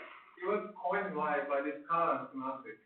So before that, this Gaussian and low call it psi instead of that. That's what we said. Okay, inconsistent. So basically, okay, let's go on. So there's a small thing here. Exercise system.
Yeah, so what meant is that this better function is positive, so once we go to the high energy, so quantum electron dynamics doesn't make sense. I mean, inconsistent with this.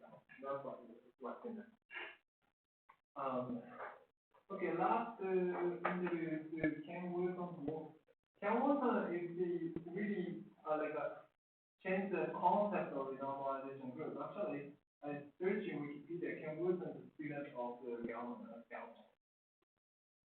So he talks about Ken Wilson's work on the normalization group.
So he also, yeah, so I think, well, this paper, so Gaussian law introduced the Comparative function of this QE.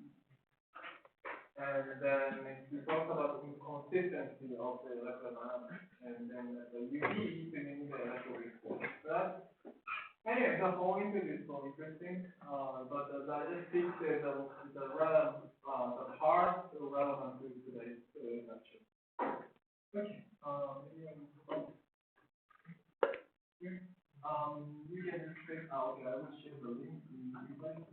I mean, he talks about a lot of interesting things. Okay, let's do one more. Okay, let's make a fun. Okay, I think he talks about climate somewhere.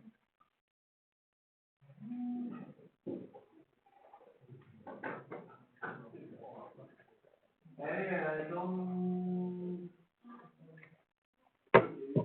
want to go to this where he talks about climate and somehow.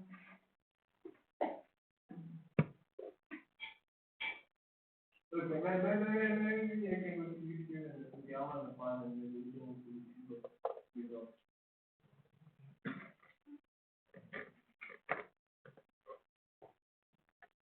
Okay.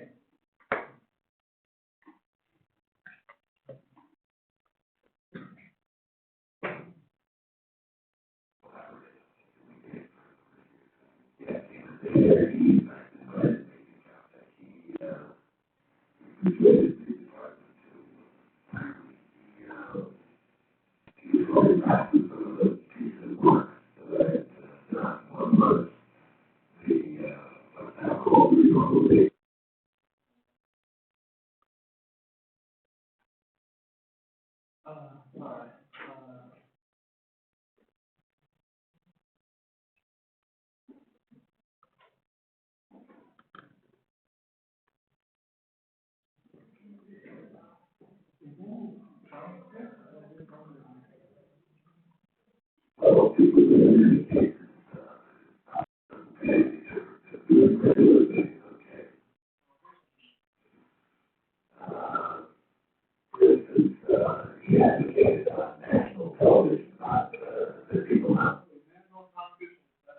Okay, so you can just post my list of later.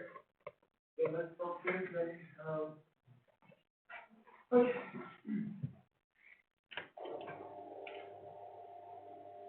So what I need to do is just to after this audio. Can you bring this one?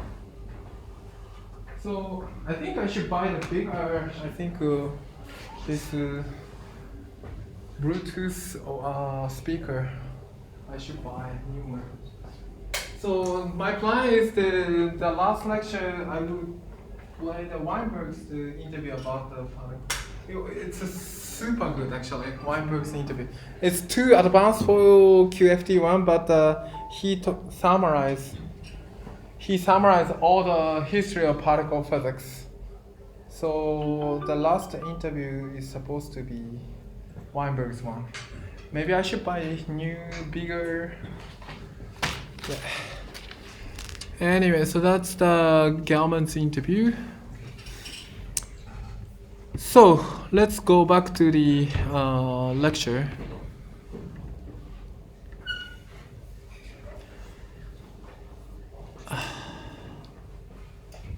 Fine. So correction.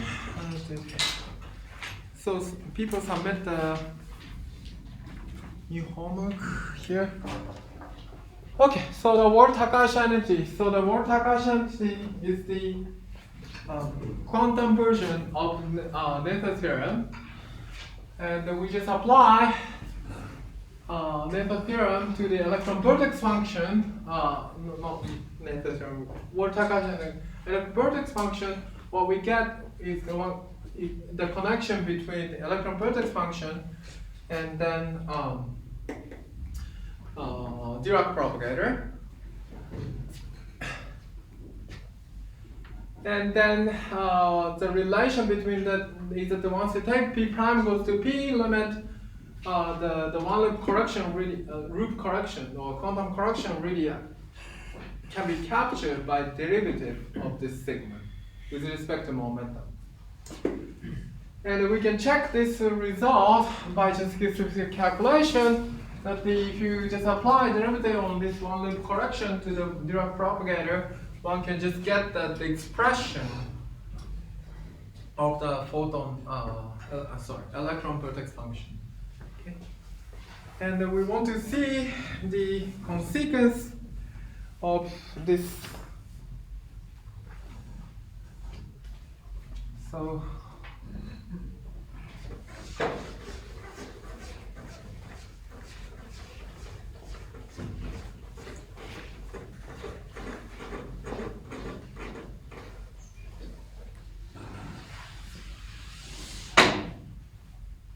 consequence of this one.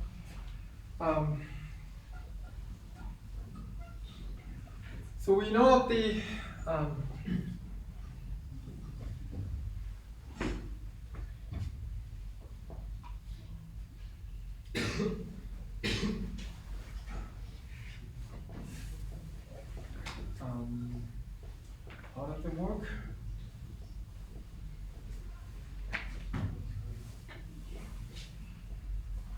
There are lots of typos, unfortunately. So, yeah, this is exactly what we have. So the gamma mu of p plus k, p plus k dot p is goes to limit, okay, p prime is equal to z1 inverse gamma mu when p prime goes to p. So that's the definition of z1. On the other hand, S of p is I times z2 p slash minus m. That's what we have. And how to relate z1 and z2 is really this formula.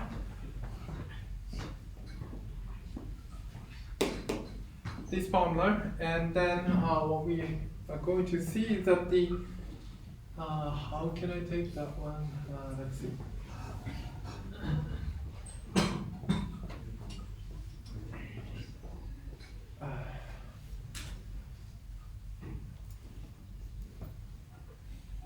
The first order, let's see.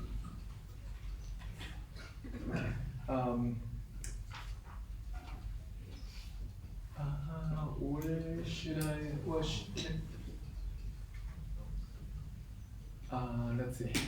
What? Oh yeah. Yeah. I think we just literally use this for expression. We just literally use this expression. Then what we have is that the left-hand side. So gamma mu p prime and p is equal to limit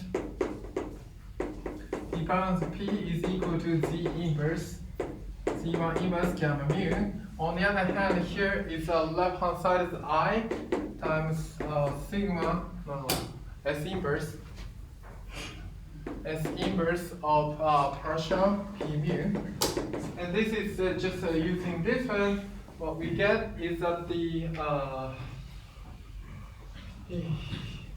somehow I don't like this I z2 p slash minus m and take derivative with respect to p nu. Oh, there's the I here. Oh, perfect. Sorry, I think. I times partial mu, and then here p slash minus m divided by I times d2. That's the case, and you just take the derivative. What you get is that the z2 divided by gamma nu. Okay. Okay. So this using this relation, one can get the left hand side is z1 inverse gamma mu. Oh, sorry.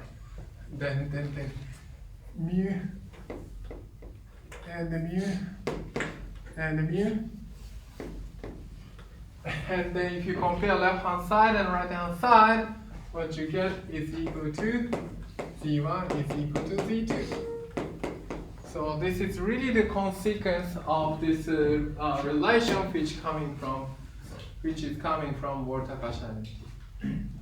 Therefore, we don't need to compute this Pauli-Miller, whatever Feynman parameter weak rotation to show z1 equal to z2. This is really the consequence of the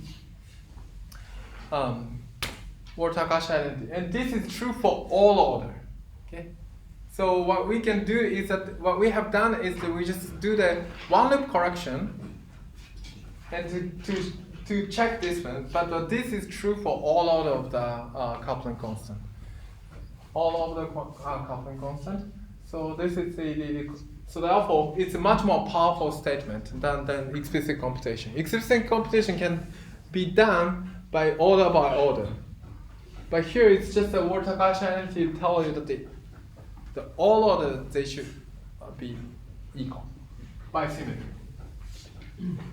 And I hope, so and this is the power of the symmetry. This is the power of the symmetry. Oh, I mean, essentially coming from the Ward-Takahashi identity is essentially, anyway, so we just apply network current, E psi bar gamma mu psi, and you just include this one inside a correlation function and apply derivative. That's what we have done. And this is a consequence of U1 symmetry of the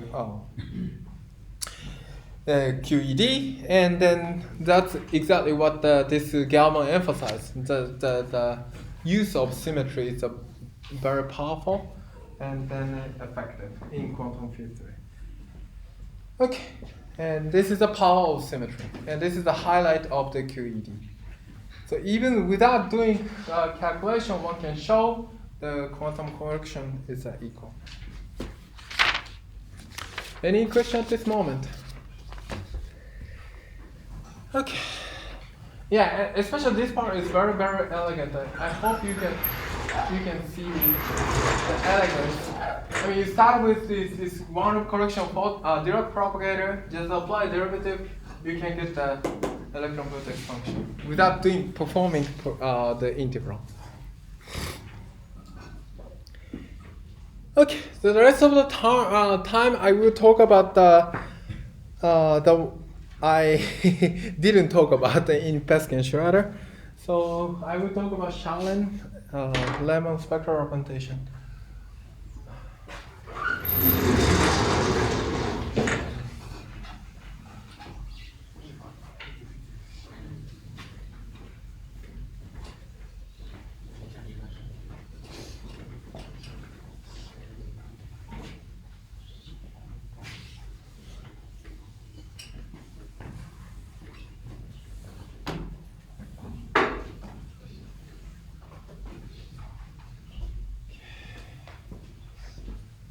Okay. So as I mentioned, so this Shalin is Swedish, so it's pronounced Shalin. Lemon. Spectral representation. Representation.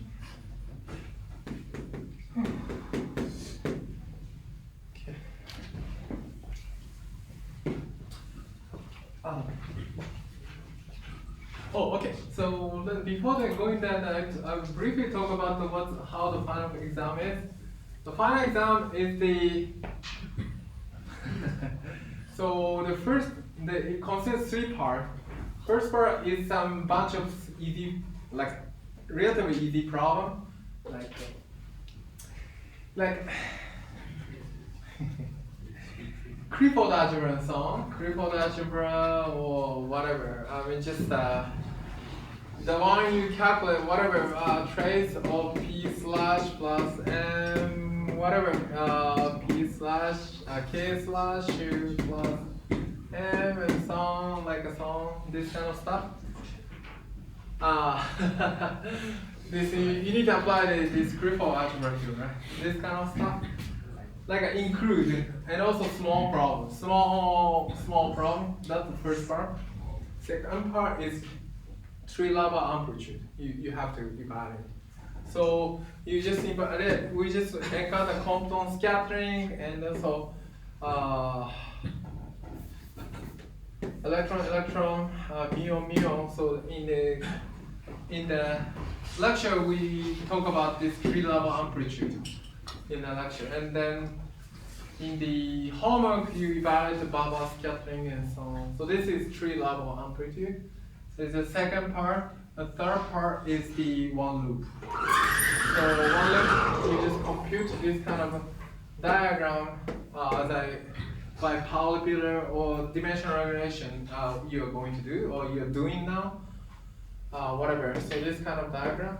So either polypillar or DIMREC using it. So it's just that's the third part of the final exam. Anyway, so what you're doing in the homework 6 is also relevant to the final exam. So after next lecture, you need to submit the homework 6. But after that, we will immediately evaluate your homework 6 and send the solution.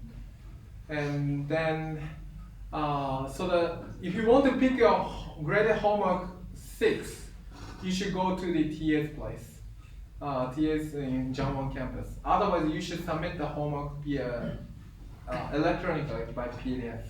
Then the TA can easily upload the graded solution. So the homework 6 is relevant to final exam because it's involved a one-loop exam, one-loop correction by dimensional regularization. So it's better to do homework 6, and we will immediately do the graded homework 6 and return it to you before the final exam. And then I will send the solution immediately to solution 6. So I won't wait even if you use. So I won't wait so many days for homework 6. You can submit of course later, but the solution 6 will be like within a few days. I will send, so it's better to submit as soon as possible.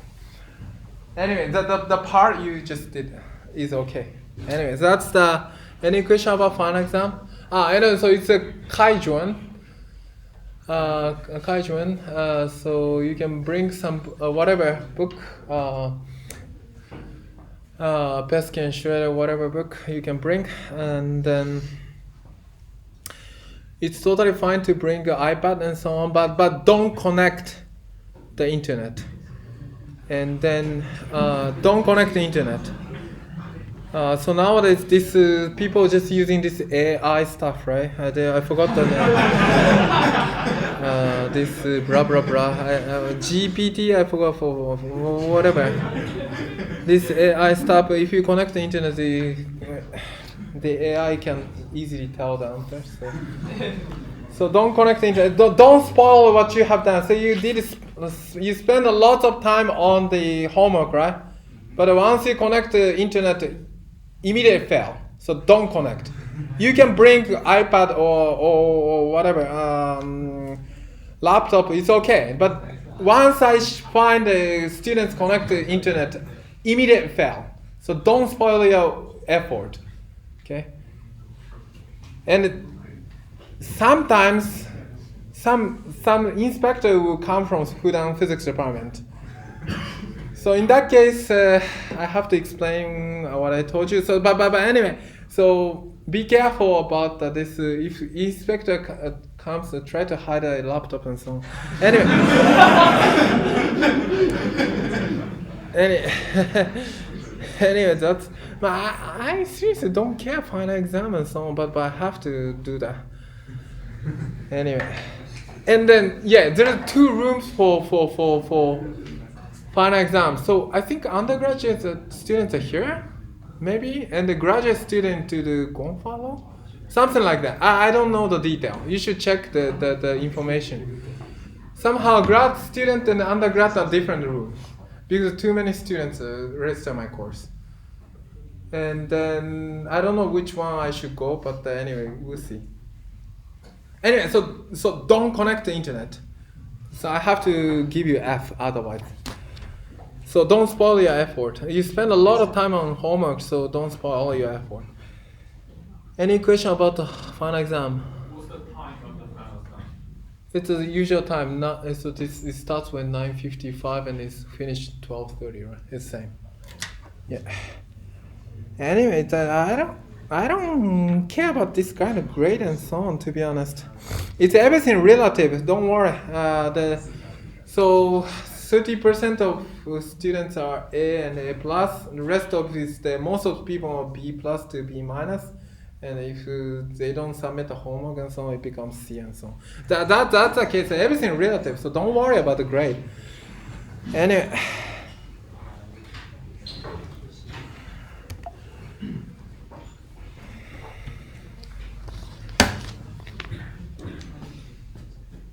Any other question about the homework and the final exam? What's the date? So 2 weeks later.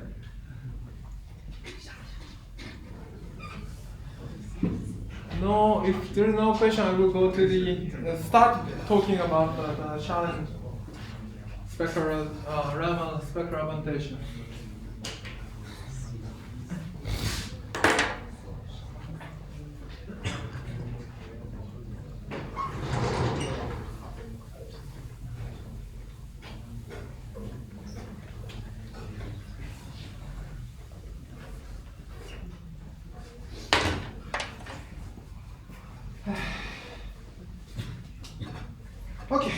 so we just consider interaction theory.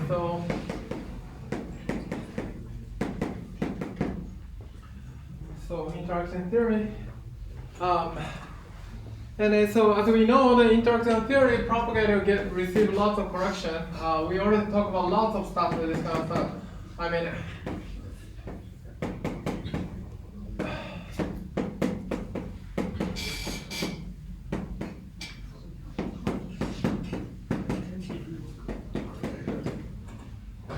so we talk about this kind of stuff. It receives lots of quantum correction, so we already knew that in fully quantum corrected theory, if you incorporate the full quantum correction, this interaction theory, so this expansion of this whatever, I already forgot. Oh my goodness, my energy is gone. AP e to the IPX. I forgot AP better. E to the IPX. Maybe sign is wrong. This free field, in free field, one can do this kind of expansion in free field, but this kind of free field expansion no longer valid in the interaction theory.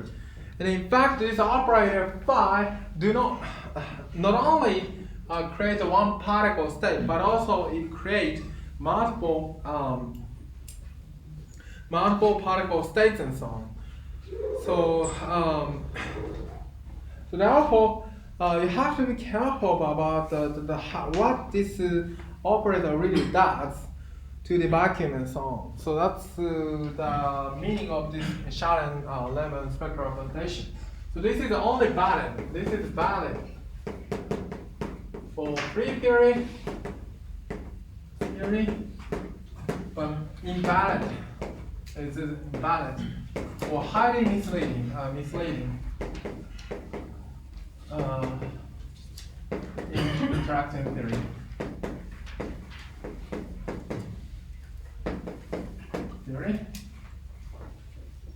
Rather,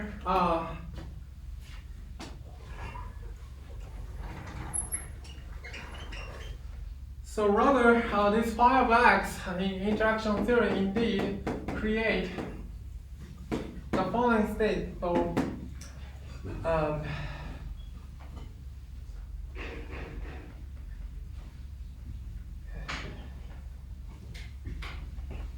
So it creates so-called one particle state, rest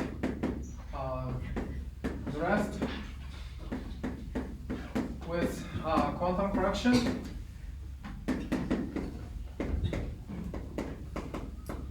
And also it creates a so-called bound state.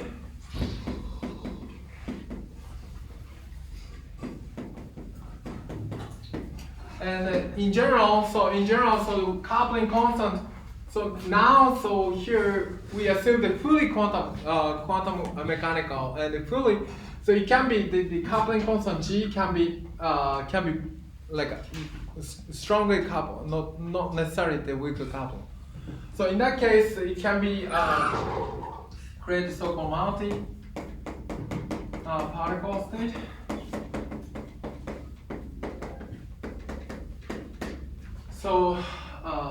So one particle state dressed by quantum correction is, here it's a one particle propagator, but it dressed with full quantum correction. So here, so we have this kind of quantum correction we need to take into account, whatever quantum correction. So this means it's dressed by quantum correction. That's what I mean.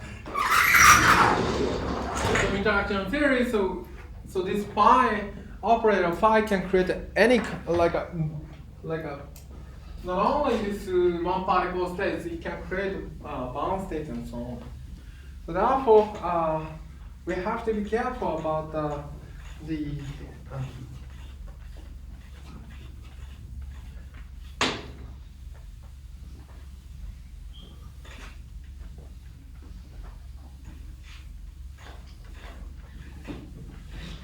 when you consider the correction function and so on. So first of all, so we just write down this schematically the vacuum, and then a vacuum is the of the interaction theory, and then that's a state which can be any state, whose P is the center of mass momentum, if it's a multi-particle, or bound state, and P is the momentum if it is one particle, momentum particle. So this is vacuum of interaction theory, which of course satisfies this Lorentz invariance or translation invariance.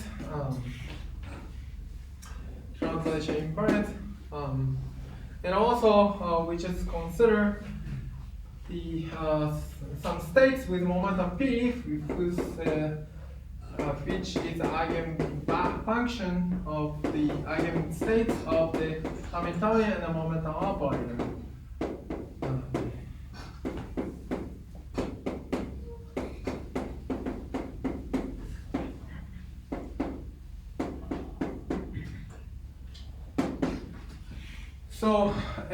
So it satisfies this usual relation about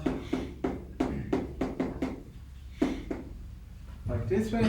So m is the mass of these states, which is totally fine. So far it's okay. But and then when you consider that the identity operator is the sum of all possible states with Brown and Ket, which can be written schematically in the following.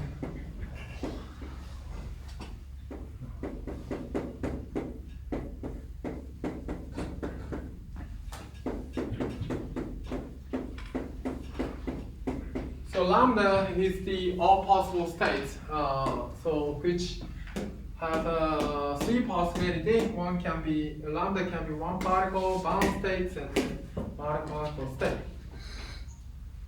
And then identity operator can be understood as the possible summation of the all state with the Ket and bar.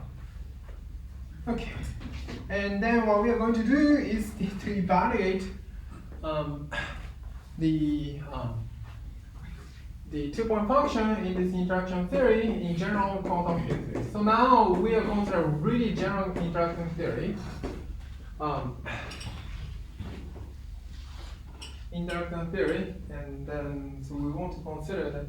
So the theory can be any interaction theory, and any coupling constant, any body of coupling constant, and we want to evaluate this one. To do that, we just insert one in here. Unfortunately, I don't have a time to finish this story, but anyway, I'm already so tired. So this one will give you omega phi of x, omega of y, omega plus. So we just insert this one into here, so which means that the sum of lambda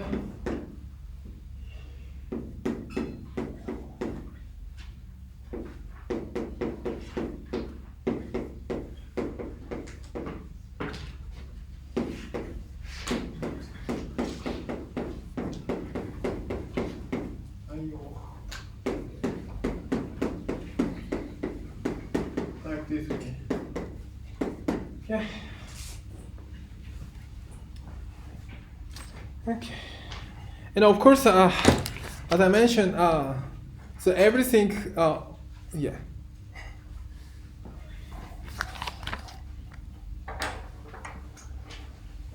I should go here.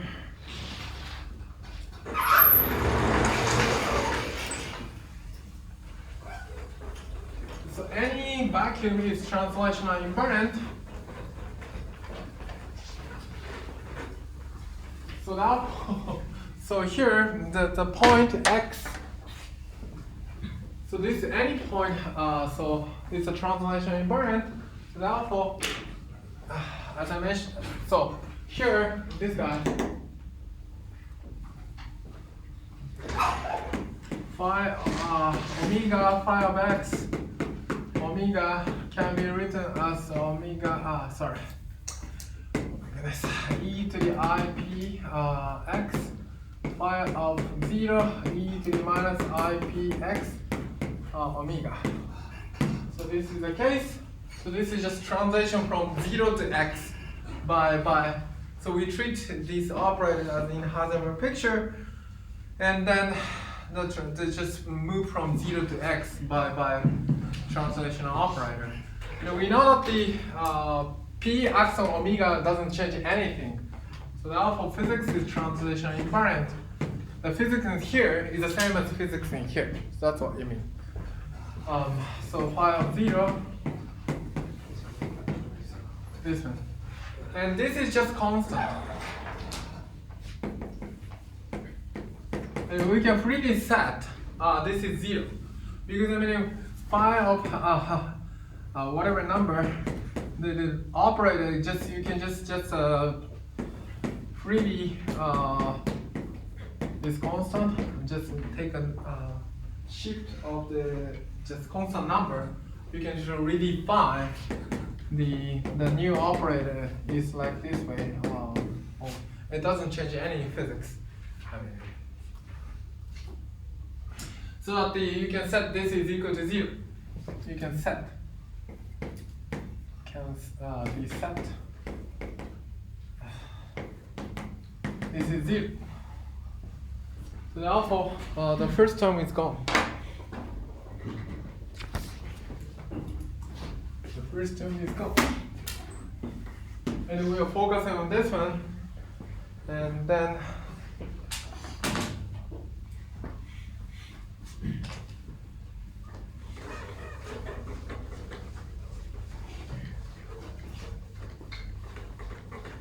we can do the same exercise.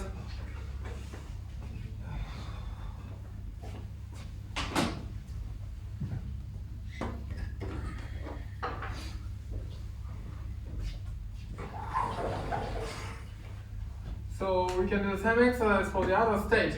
For other state, unfortunately, I don't think I have time to finish this story. Lambda p, and then this can be understood as omega e to the I p x phi of 0 e to the minus I p x lambda p, and this is equal to, of course, omega phi of 0 lambda p, and it's just classical number minus I p x. Okay. And then use the Lorentz invariance. So let's suppose this state has a mass m, so that you can just take a Lorentz boost to go to the left trail, so that the lambda p is u of inverse of lambda 0. So this is a Lorentz boost. Unfortunately, I don't have a primer. So that this can be written, if you can be just written, is equal to omega phi of 0 lambda 0. You can just check this one right. And plug this expression into here, in there, so one can just write it down.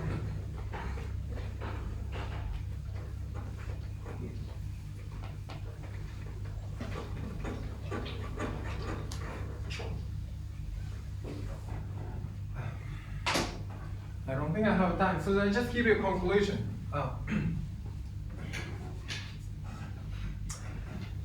I just give you a conclusion of the omega of phi of x, phi of y of omega is equal to sum of lambda, and then the qp 2 pi q. So I mean just plug this one into here. Then what we have is 2 ep, and then e to the minus I p x minus y. The absolute value of this classical number, lambda 0 square. Okay, and if you consider time order 1, what you need to do is that just make everything Lorentz invariant, and this part becomes 1 over Lorentz invariant way by just what we have done in the free theory, this graph and lambda square divided by I over this one plus whatever I'm going to talk no, and then the rest is the same. One thing included time order. Okay, so then this can be written as follows: that the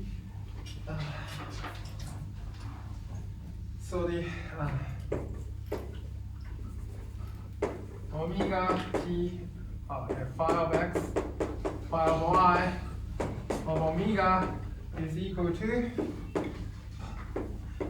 dm square and rho m square, and then propagator d f0 x minus y m square, like this way, where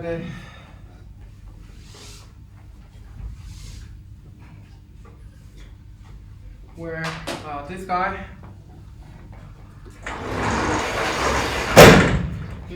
is equal to sum of lambda delta m square minus m lambda square, and then this averages to Paris square just over there, omega phi lambda 0, and this guy is just the ordinary one, I over p square minus m square plus I square.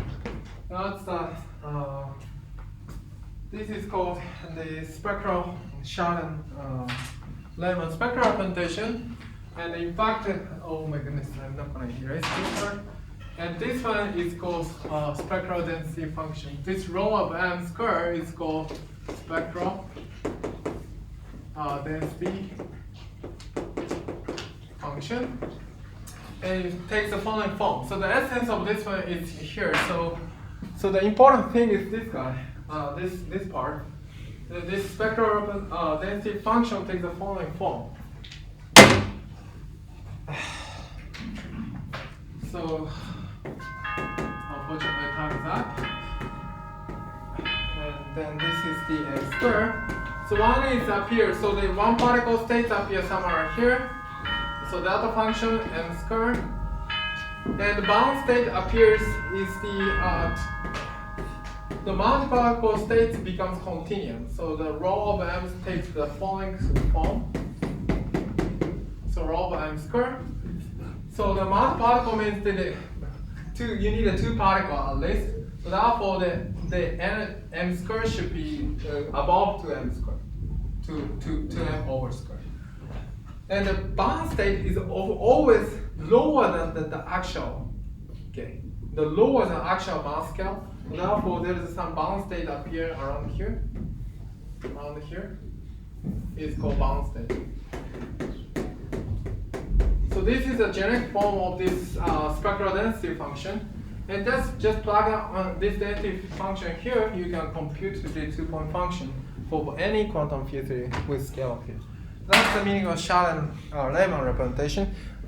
It was too quick, so next time I will briefly review this Shannon-Lemon spectral representation, and then talk about